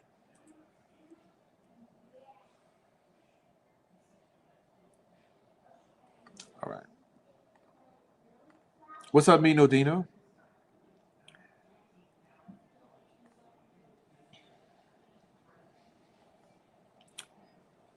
Thank you, Mark Ellis. Thank you, Mark Ellis. Profs keep doing a great job. $100 super chat. Thank you very much, Mark. Appreciate the support. All right. As you can see, I'm back a ways. I think I'm about 15 minutes behind, y'all.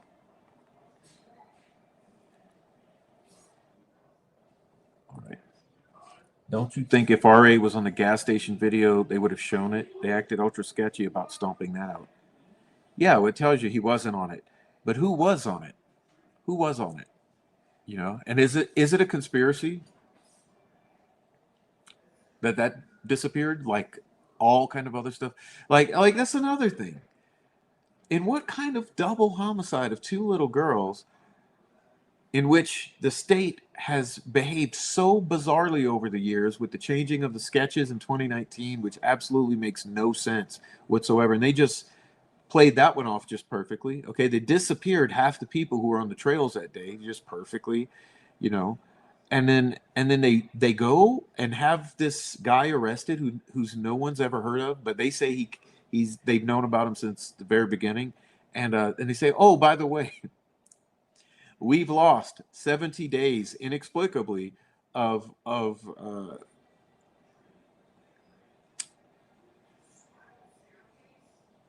recordings and notes from the investigation in the first 6 months. We've lost all of that, including the entire first week, including all of the family members, by the way, including all of the Odinists or Vinlanders, by the way.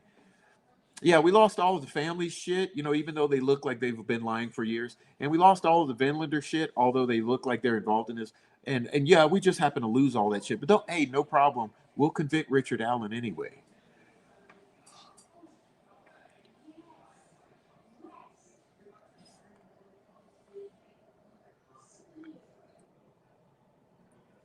All right, let's see.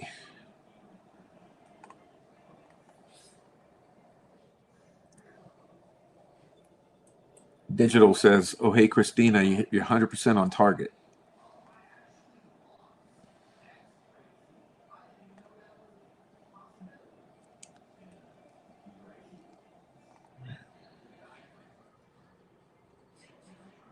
Intentional writing on that tree, 100%. I mean, there's no way to even doubt it. But see, if you really, I always like to try to understand the reason why.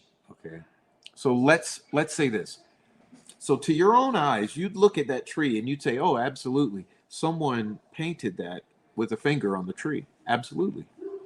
Any normal person, just like any normal person would hear someone on that video say, this is the trail that we go down. No normal person would ever hear that be a gun. Okay, so the fact that they led the world to believe there was stated that be a gun, there has to be a reason they would do that. And that reason is that they had to put a gun in the scenario at that point in time to make the kidnapping of the girls a feasible a theory. Because otherwise, if there's no gun involved, it's very it's very unbelievable that one single person could kidnap both those girls and get them across that creek entirely. So they had to put a gun. And the way that they found to put a gun in the scenario is by saying one of those girls said, "That be a gun," and then saying the sound of a twig snapping is the gun being racked. Okay, so that's the reverse engineering of the why. Same with this tree. You obviously you look at the tree and you can clearly see that someone drew a vertical line and a horizontal line at a minimum. Straight lines at right angles to each other. But if that's the case, it doesn't work because you cannot come up with a reason that Richard Allen, lone wolf killer, who has some type of sexual motive, you cannot make up a reason that Richard Allen, lone wolf killer, would do that to a tree in the victim's blood. You just can't come up with a reason for that. It's very much more likely in combination with the figures or the figurations and the stick figurations on the bodies.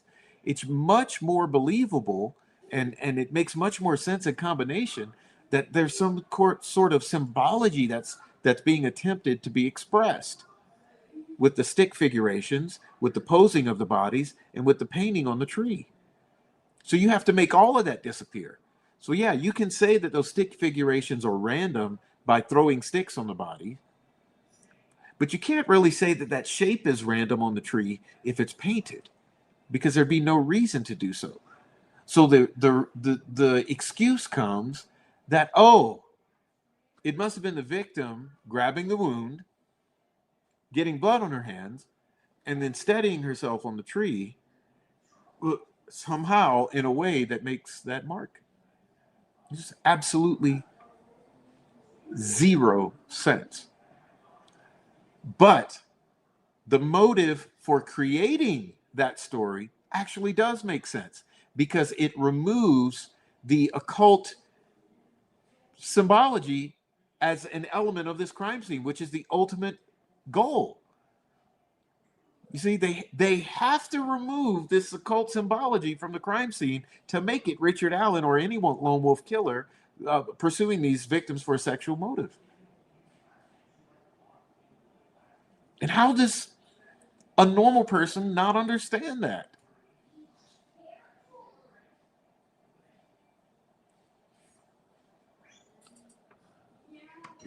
All right. Thank you, Granny D. You triggered me.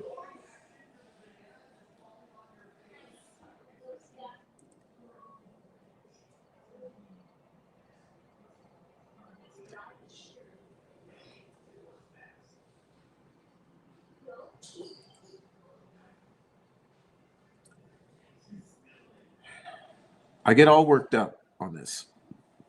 Excuse me. I need some water. Just a moment, please.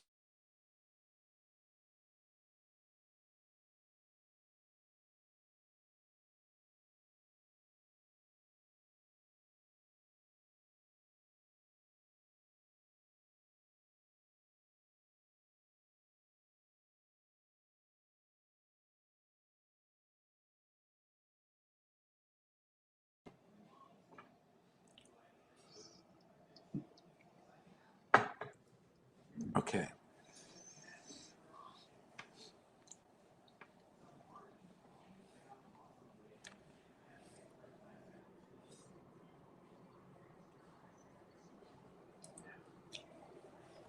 Some Delphi creator. Well, let's be honest here. 75% of the Delphi creators work for the PR firm or law enforcement that's controlling this case. I mean, all right. Let's see.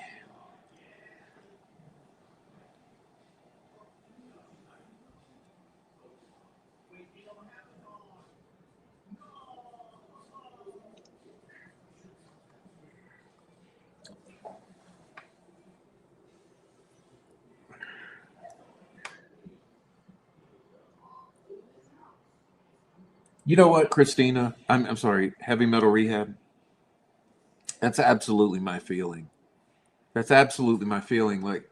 At the end of the day, I always keep coming back to the same thought that heavy metal rehab here is saying. There was never an investigation because they knew who did it from day one. They knew who did it. So it was always a cover up. So you don't need to investigate what you already know, but you do have to cover it up from the very beginning, thoroughly and consistently, and never stop, even to this very day, which is why Murder Sheet's written a book that's full of half truths and half lies, right? It's why all the fucking trolls are still contacting our family members. They're still threatening us. They're still making up lies about us.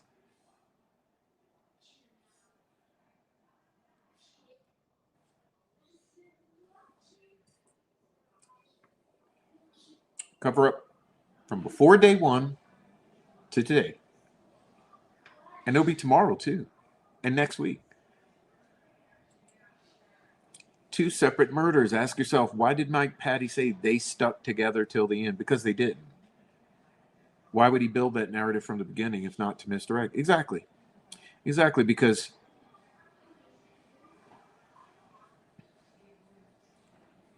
you only say what you're trying to convince people of. You know, in other words, you say they stuck together till the end when they didn't. Or you say they were the best of friends when they really weren't.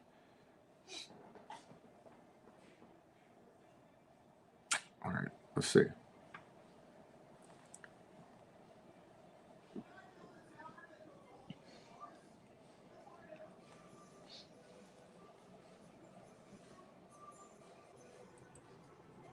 Oh, Mort says they were not together on the sleepover night. That's a story. Right. Well, I don't know about that, but remember this because I've said this to you before. Remember how they tried to convey those Musicali videos as the evidence that they were together? Well, here's the thing. Musicali videos are uploaded as pre-records, which means they really don't prove anything, do they? They're not live. It's not like a YouTube live or a Facebook live. It's not a Facebook live. It's not a YouTube live. It's an uploaded video. So, do we know when those videos were truly taken? Excuse me.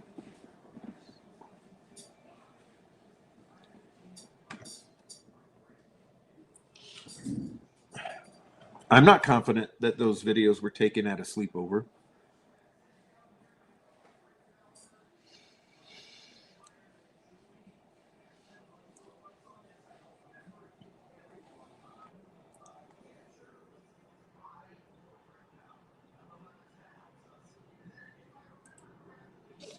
Not together.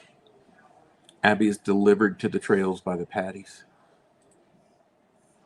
Clear as everything the video is, the faces are not. Neither are the voices, honestly.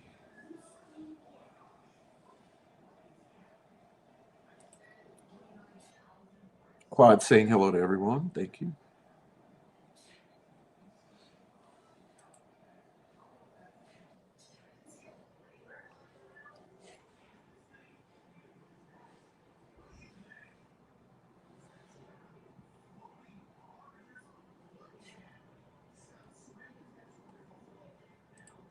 Way more questions than there are ever going to be answers for now.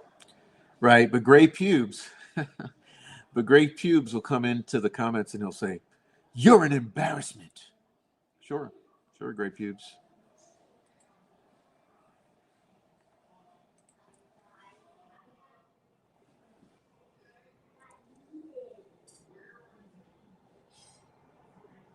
I despise that stipulation. Oh, yeah, you're talking about the first joint stipulation we just read.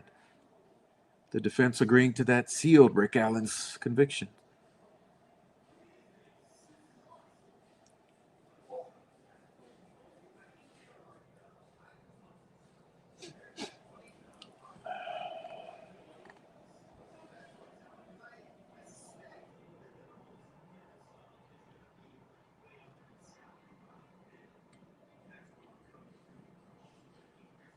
A judge and prosecutor had some nerve to bring up judicial economy.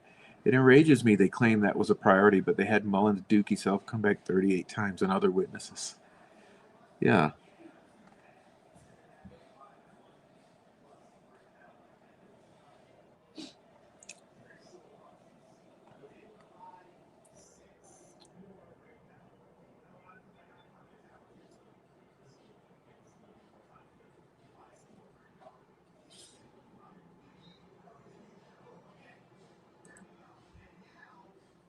All right, let's see.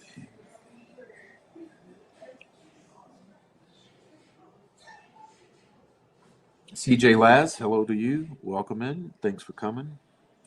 Everyone else who's just come in, thanks for coming. Welcome to the chat. Paula Fritz Henry, hey, welcome in. Dirty Diana, hey, welcome in. Everyone who's coming in, thank you for coming in. Almost seems like a fake trial. Yeah, no kidding, huh? Please hit the thank you, says Lisa.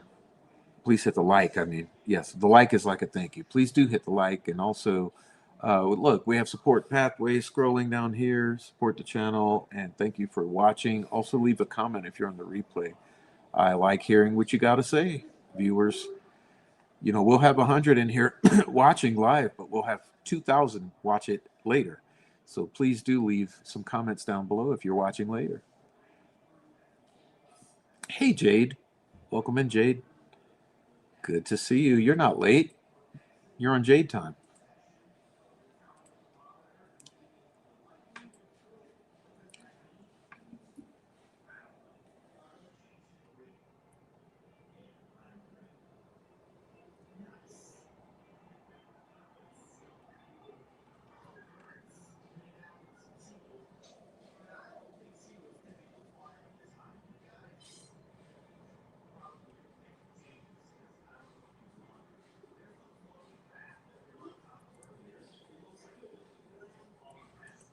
Hey, welcome in, Dr. Corbo. Good to see you. The author and promoter of the Odin Brotherhood died recently.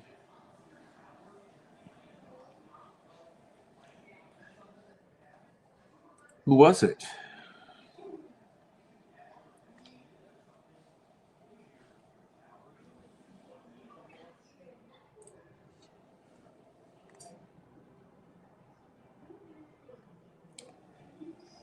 Well, do you guys remember this? I'll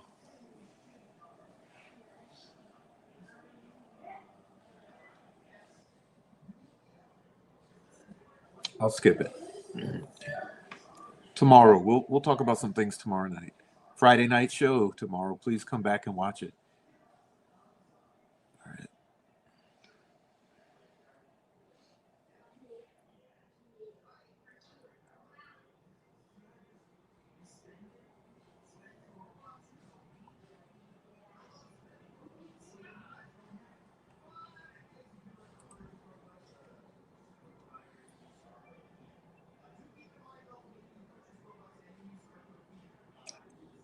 Mark Marabello was a professor at Shawnee State University. Prof, I got time on my side, and if there's any I want to see happen before I check out is justice for the girls of Delphi and Flora. I mean, you know what's funny? I always look at these state actors, especially the troll farm, and whatever they're promoting, I pretty much realize that the opposite is what's true. So they love to say, oh, there's no connection to Delphi and Florida. There's no connection. They're not connected. They're not connected. They're not connected. Well, I'm inclined to believe because of that they're absolutely connected in some way. Now, I can't say how or why, but there's some tie that binds. There's some thread there connecting the two, because the very fact that they will push so hard on that they're not connected tells me, oh yeah, they're connected. And I'll promise you this. I'll promise you this. I promise you that someday we'll learn that there are other homicides connected to Delphi, which appear very similar. Promise you.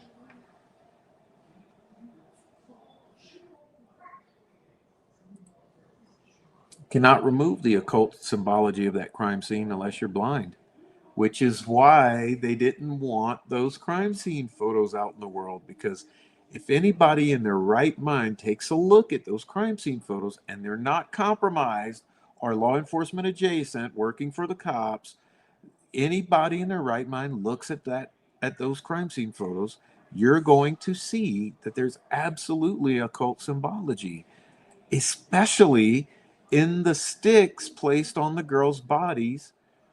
And if you really stretch your mind, you'd see that the posing of the bodies are absolute, like, mirror figurations from the tarot deck.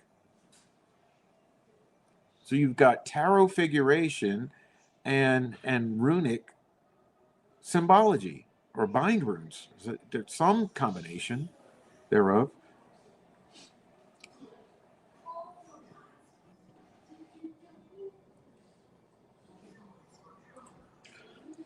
Right, exactly. Occult crimes happen, have happened, and will happen because it is real.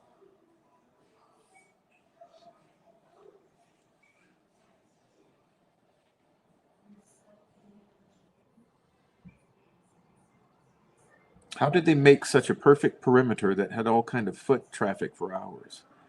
I hear staged.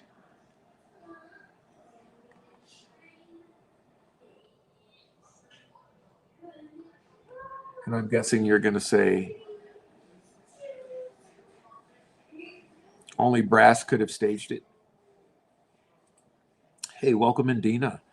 I knew the trial was 100% garbage when the expert went and Googled about the phone during a break. That's how desperate. Listen, the way I reverse engineer that, and I'm so glad you brought that up. What was her name? Stacey Eldridge? Stacey Eldridge's testimony was so damning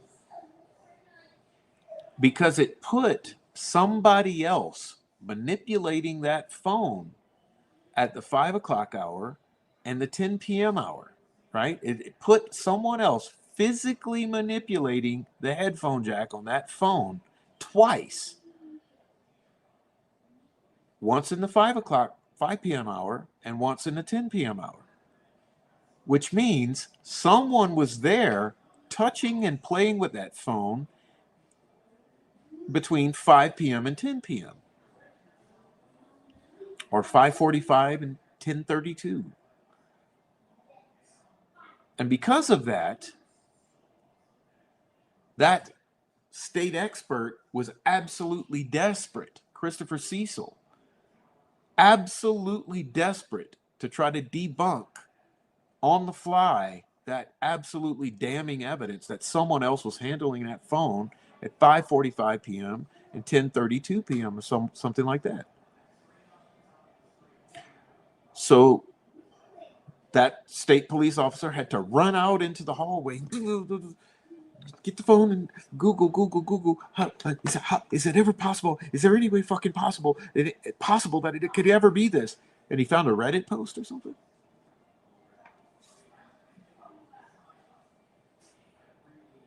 It's just another one of the million anomalies with this case that you'll never be able to explain.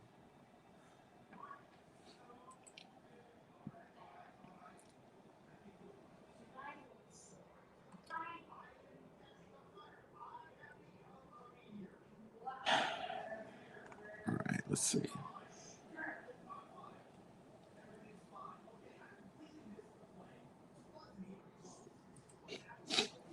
Comey is absolutely a snake. Okay, it looks like an initiation.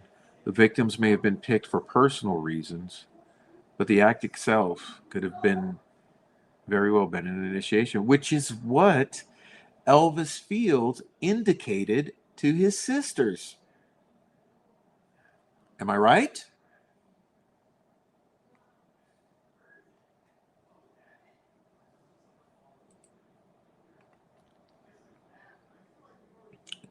Welcome in, ACV.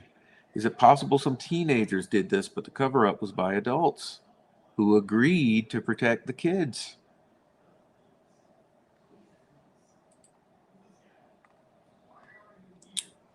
A case of 1,000 lies, 1,000 coincidences, and 1,000 cover-ups.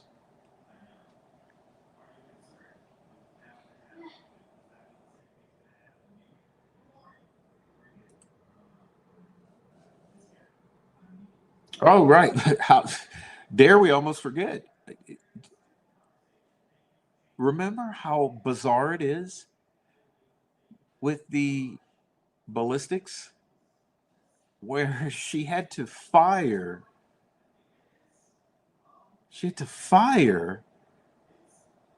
a round in order to produce ejection marks that she says match the round that is unfired. Why would you ever have to fire a round to force it to match what is unfired? It just absolutely makes no sense. And they'll say, oh, because the strength. Well, no, bitch. No. You're in a laboratory. There's men around.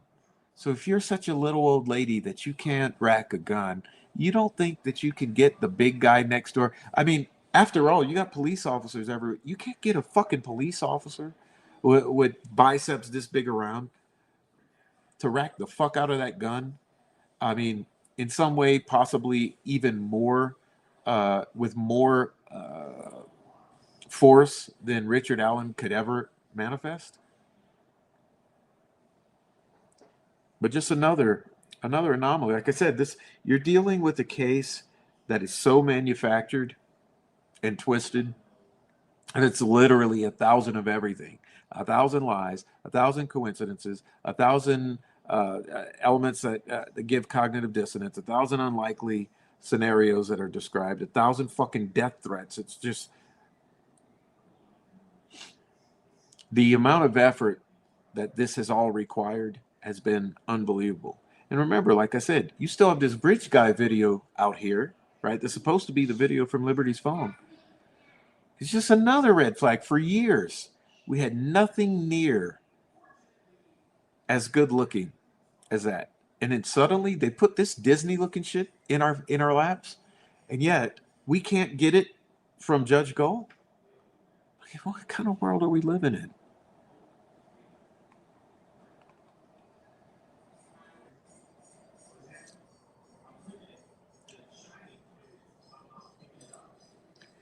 Is it possible one of the girls was pregnant? Well, that's always been the long-standing rumor. I mean, that is the long-standing rumor. But, you know, you got a medical examiner who's not going to say, he's not going to give you that. He's not going to give that. Like I said, this is a cover-up of epic proportions. All right, let's see. Didn't Ives and Carter say on video he knew a little about the missing girls on Sunday? I seem to remember something like that. I don't know. I don't remember who it was, but one of those cops.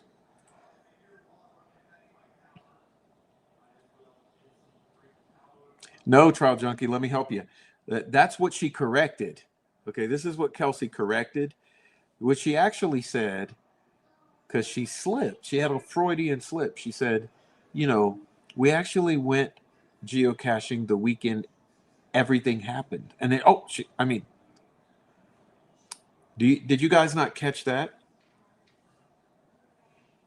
I tried to highlight that on one of my videos. You know, I tried to highlight that on one of my videos. It really did seem like she was saying that that's what we were doing the weekend everything happened.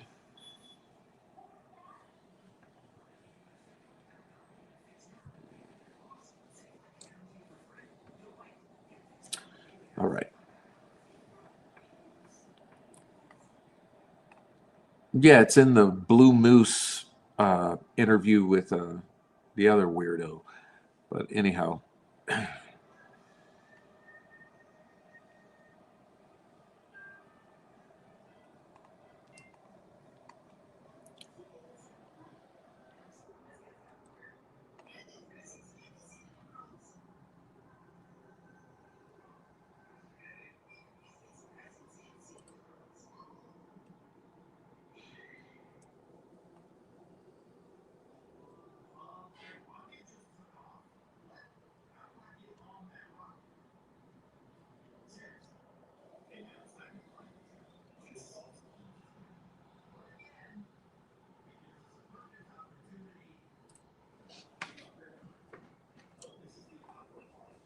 Okay, where are we at here?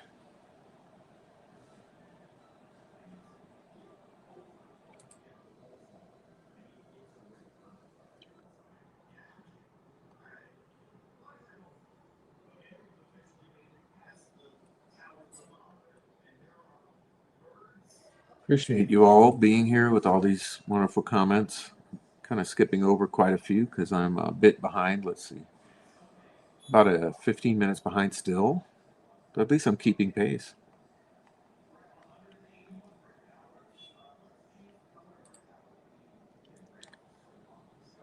All right, let's see.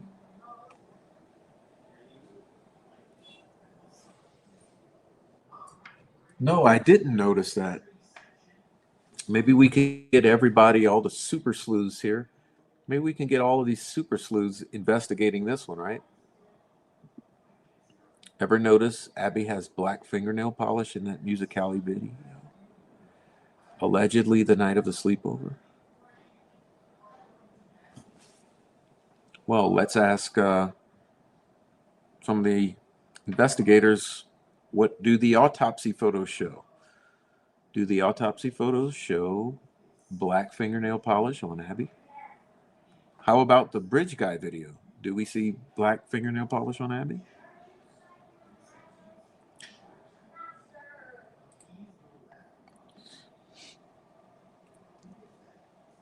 All right, heavy metal. Good night. Good night. Hopefully you hear me say good night. I don't know if you've already gotten out of here, but good night, heavy metal.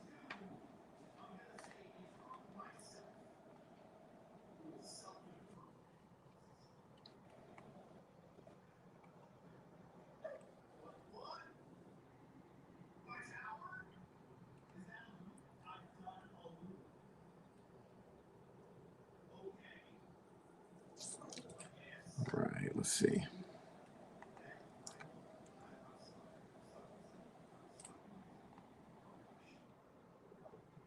Hey, Aaron, long time no see. What's up, Aaron? It says, hey, all my friends. I'm late, just going to start at the beginning. I still need to email you, Prof. If anyone can let me know what his email address is, I would be so appreciative. Much love to all of y'all. Yeah, let's see. I need to paste the... let me do this. Let's see.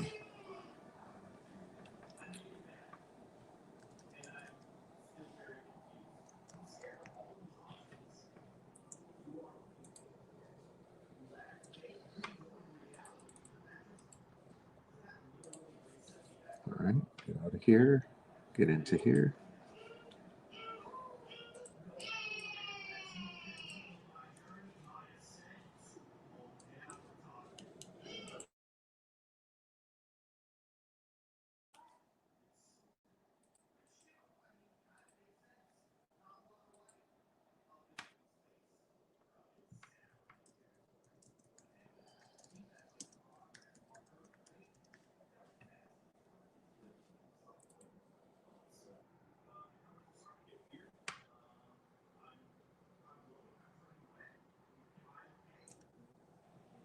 Okay, maybe Aaron will find that link tree here.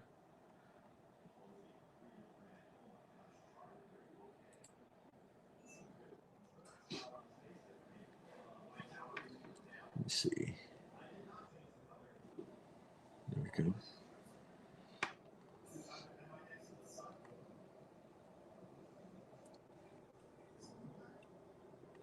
No, heavy metal, I didn't set up that damn Discord because, Discord is just so fucking problematic.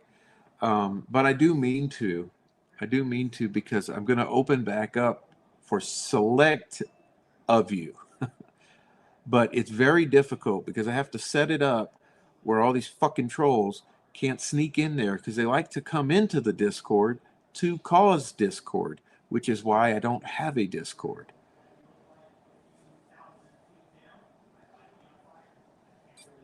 All right.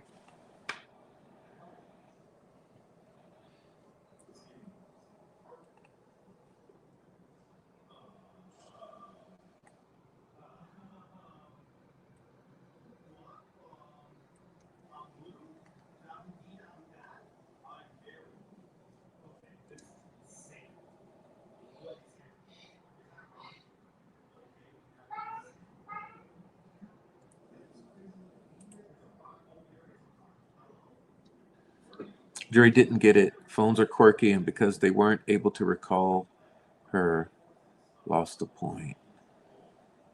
It was absolutely ridiculous. This jury, listen, half the jury were dumbass chicks, and I blame Andy Baldwin for allowing that to pass, and Brad Rossi. And the other half were probably compromised by the state. Let's be honest here. Who in the hell would change their mind? Remember, how likely are you to change your mind on this? So you're telling me that 4 individuals at the last minute just willy-nilly changed their mind, just randomly? All 4? That 100% of the 4?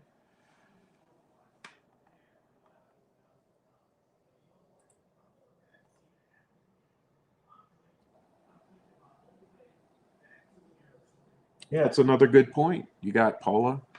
Welcome in. I'm not sure Abby spent the weekend with Grandpa Cliff. Did she really disappear at that supposed time since Anna and Derek could not get the story straight?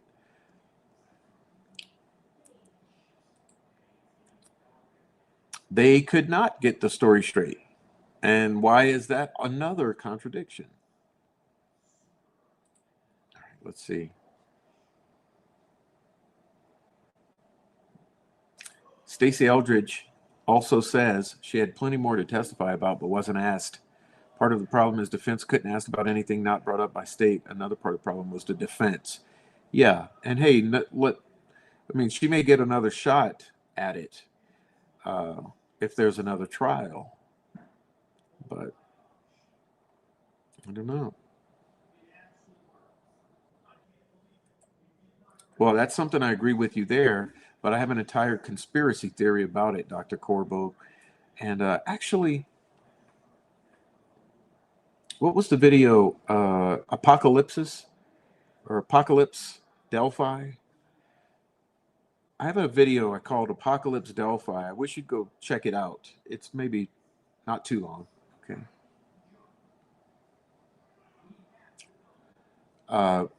Please check it out, though. Apocalypse Delphi.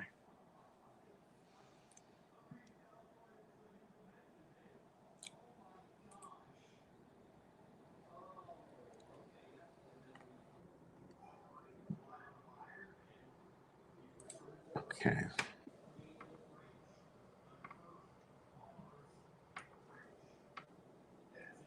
All right. Apocalypse Delphi. It's in my video section. Okay. Let's see.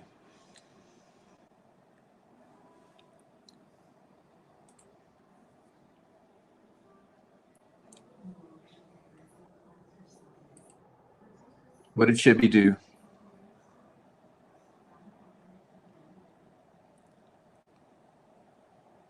Well, what didn't he do? I see about 20 comments. It could be any one of them. Let's go with this one. All right, let's see.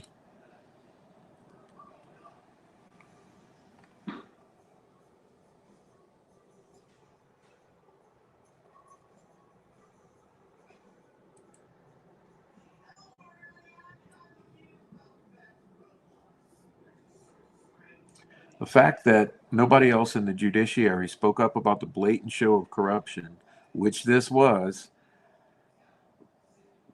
tells me the trial was for show and everyone knew it but Rick.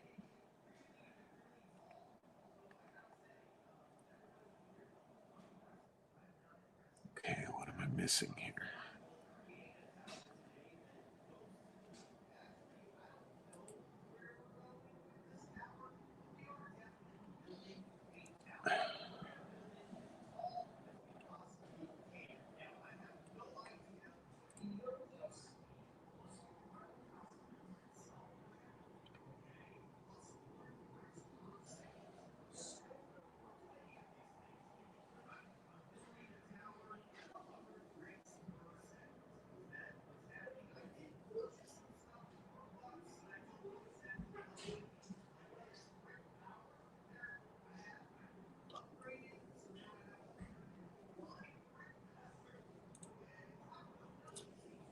This somehow would have led to Pence and then Doug Carter.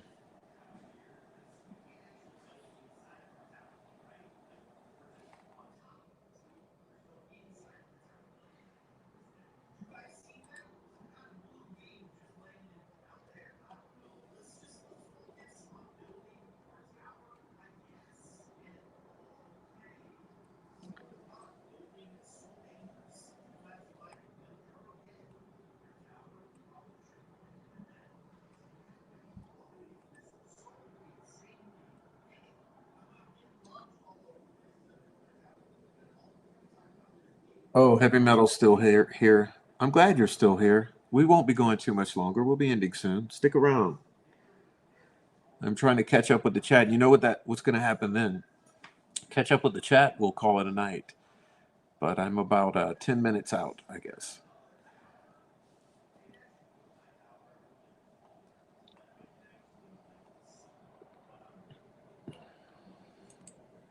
Yeah, it's interesting about Subaru. Do you guys know how many people connected to this worked at Subaru? Just like Packers, you know, there's sort of this trifecta, right? There's Subaru, there's Packers, and then there's methamphetamine. Okay? In other words, there's Subaru, there's a Packers, and there's the meth dealers. But like I said, the fucked up part of all of this is that everything that's been discussed for years has suddenly somehow been forgotten. You know, suddenly it's somehow been forgotten. It's all distraction now. You know, it's all distraction. You're looking at the same stupid ass screenshots. Yeah, people are speculating of shit you've never been able to figure out. It's the same old bullshittery, just speculation upon speculation and rehashing over rehashing. And people are forgetting the actual important things. And this is Delphi. This is the current state. This is the post-conviction phase of Delphi. I mean, has everyone forgotten what's important because of Rick Allen? I mean, look, let me give the trolls something to clip. This is especially for the one fat ass who's going to clip me. Look, there are things more important than Rick Allen with this case. Okay. Rick Allen's just a speed bump on the way to the truth about Delphi. I'm sure they'll clip that one. Okay. I got to give them something to clip every live. And I guarantee it'll happen.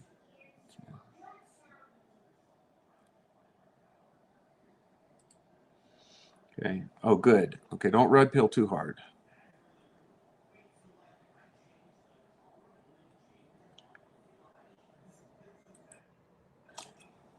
Digital, online, covert employee.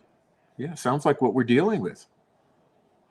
Something like that. Or the various employees of some large PR firm with offices in LA, New York, Houston, et cetera, et cetera. I don't know, Columbus, Ohio, Chicago, who knows?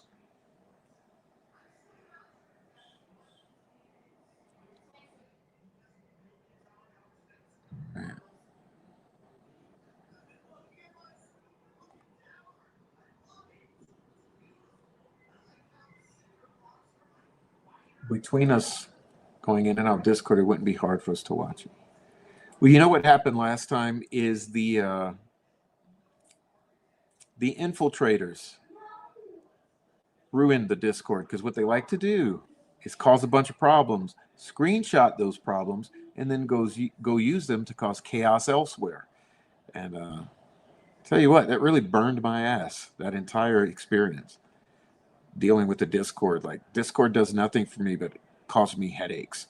But I wanted it for you all. But God, people are so fucking evil in this case. Like I said yesterday, this case is seething with rage.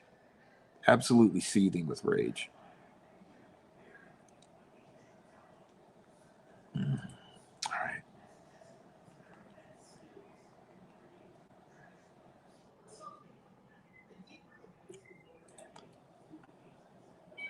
All right, let's see.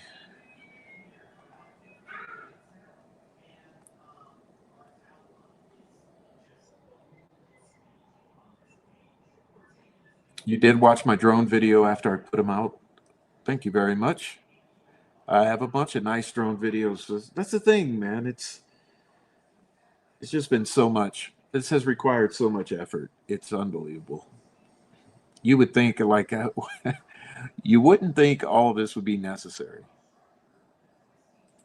All right. Hey, what's up, Nicole Watt? What's up, Nicole Watt? What's Amy G? What's up, Amy G? I'm glad to see you all. All right, let's see.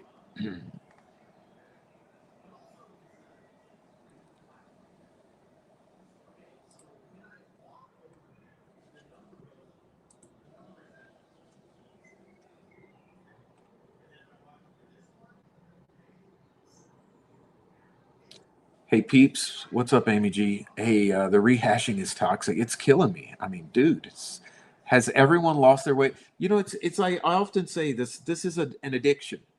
This is an addiction that people have. This is why people like the rehashing, and it's very ugly. It's very ugly. Should not feed your addictions, even if your addictions are Delphi. Uh, Learn to experience novel thoughts and to create novel neural pathways, new things, make new connections, take in information in new ways, take in a new type of information. This chasing your tail thing is totally unproductive.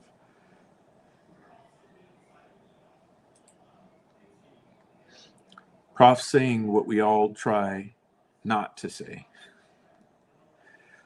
I've been saying what you've tried not to say for 3 years now, and people are slowly catching up. I think most people are about a year behind in what I've been saying. So maybe in 6 months, we'll be caught up with the past 6 months. Who knows?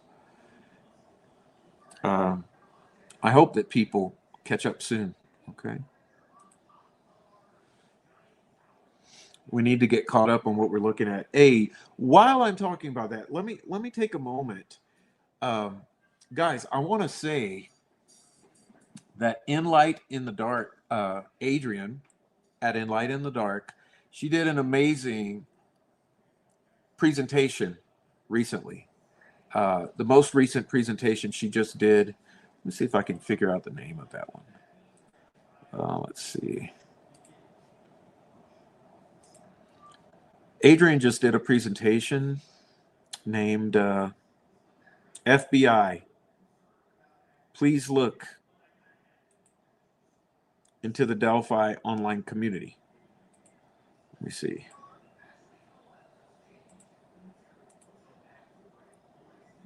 No, that's not it. That's not it.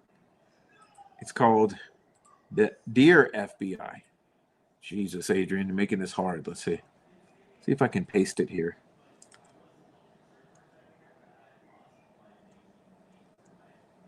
All right, go and click on this video here and save it to watch later. This is Adrian's video called Dear FBI, Delphi is true crime's biggest lie. It's a really good one. And so go and check that out. And also Amy G has been doing good work. And that's the thing, we need to talk about who's doing the good work, who's doing the good truth telling. And Amy G and Adrian are two of the people doing good work who are not being talked about. Okay? And we need to show support for the people doing good work. Okay, let's see.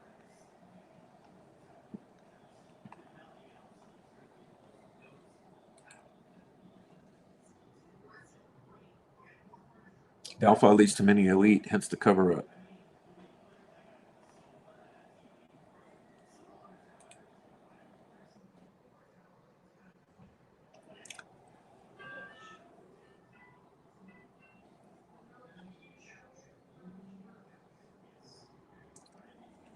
All right, let's see.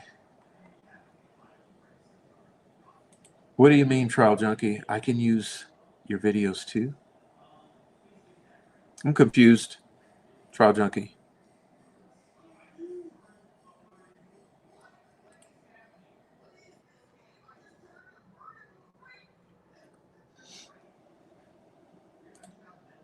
All right.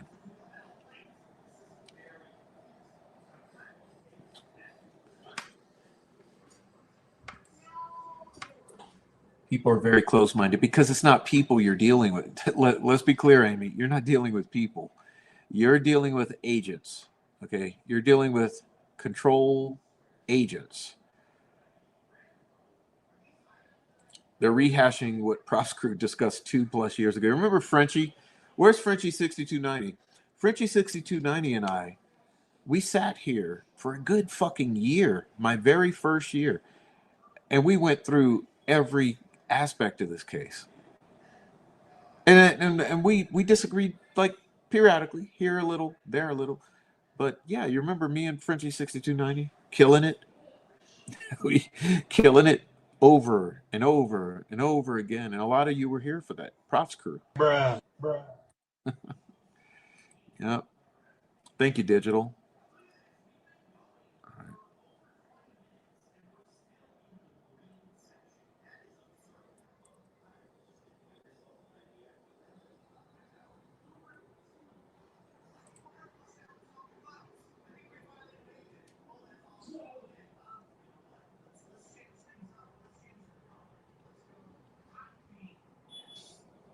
Hey, thank you, Hebby.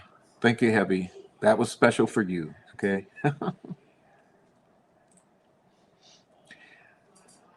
It's funny how this has changed. This has changed from a Q&A to a discussion. I maybe have to go back and title it discussion with the chat. But no, I mean, this is a good point, Heavy Metal. Look, I don't care who disagrees with it. I still think the Dropbox was a thing and is a thing, and kind of like Epstein, it's being fucking hidden, right? I sort of believe that this case is equatable to Epstein, possibly even bigger, because look at the level of cover up. You know, if this Dropbox is connected to this case and does tie into a network of politicians and important people, and it would engender this sort of cover up, and it is what it is. And even if it's an occult thing, maybe it's not solely a Dropbox, maybe it's an occult network, but there's something here that's major that's being covered up, and that's undeniable at this point. And anyone who says it's not is you really got to wonder about the authenticity of their voice. Okay.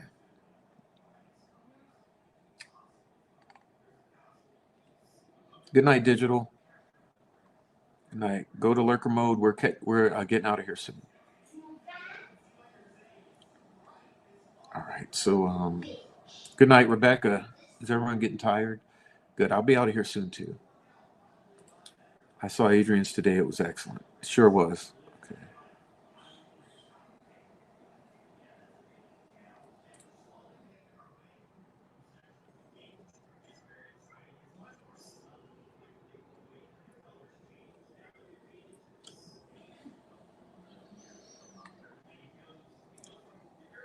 All right. Let's see. I listened to a 14-year-old ago talking about Snapchat. She said there's snap maps used for tracking and stalking. I wonder if Libby had that turned on. I don't know.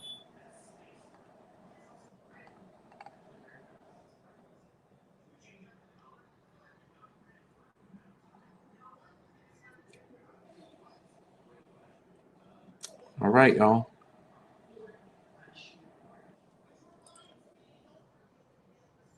Ghost in the Machine. This case, it is like Epstein.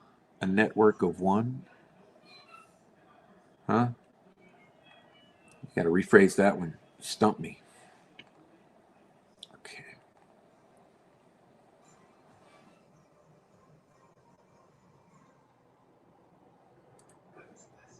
All right. All right, y'all. I'm out of here.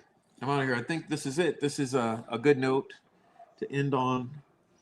I'm ready to get out of here. My voice is starting to get shot, but it was good to see everybody. Hey, welcome to your Thursday night, and I hope everyone has a wonderful day tomorrow.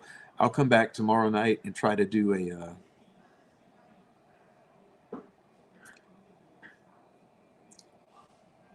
do we have a troll in here now?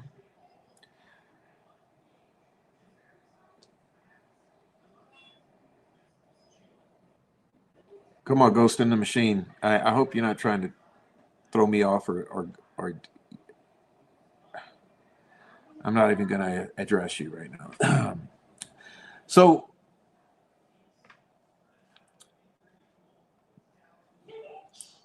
ignore the chaos agents. Thank you very much, Dr. Corbo. I'm glad to see you here too. You're very helpful, and what a resource. Okay. Good night, Christina. Good night, Diana. Okay. Heavy Metal Rehab, Sweet Dude Shibby, Lawyer's Daughter, Lisa, Heather Brown Heavy, Nicole Watt, Elby, Trial Junkie, Dr. Corbo, Lawyer's Daughter, Oh Hey Christina, David Rogers here, Jay Rabbit, Paula's here, and Amy G. Special thanks to Amy G for coming in. Old Mort, New Mort, Jade.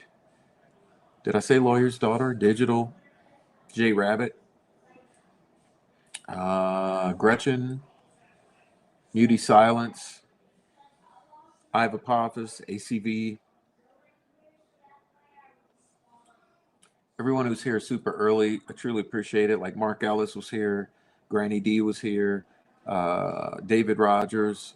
Appreciate everyone. Oh, hey, there's Miss Pie Crust. Let's see.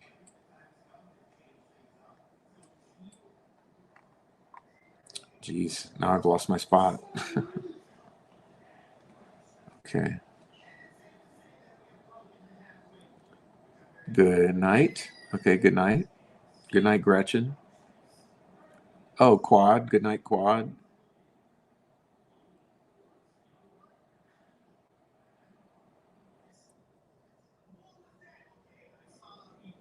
All right, Lisa.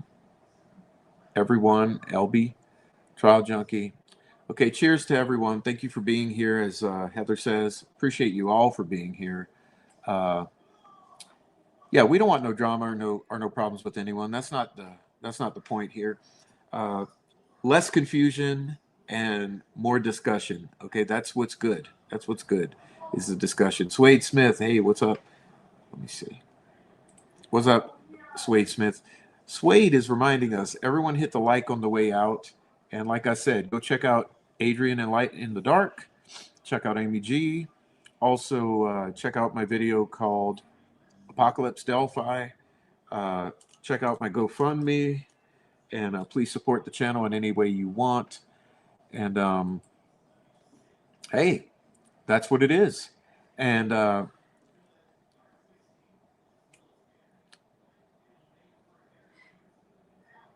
appreciate, oh, that, look, Nancy Drew 101. There you go. Good night, all. Wonderful live, Prof. Thank you, Nancy Drew.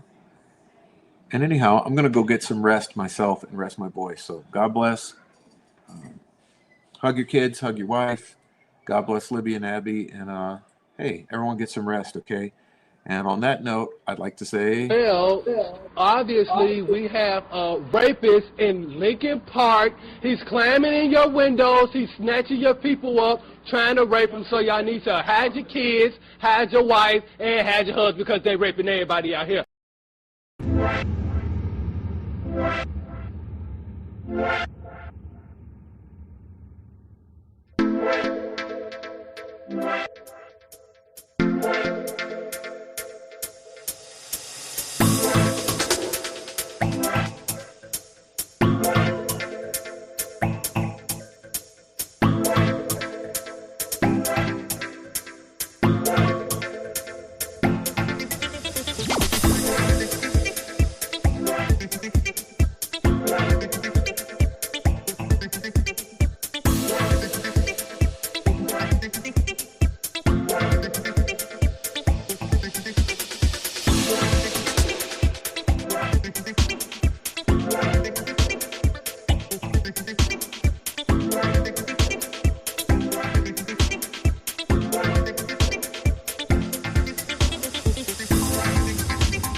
Bye.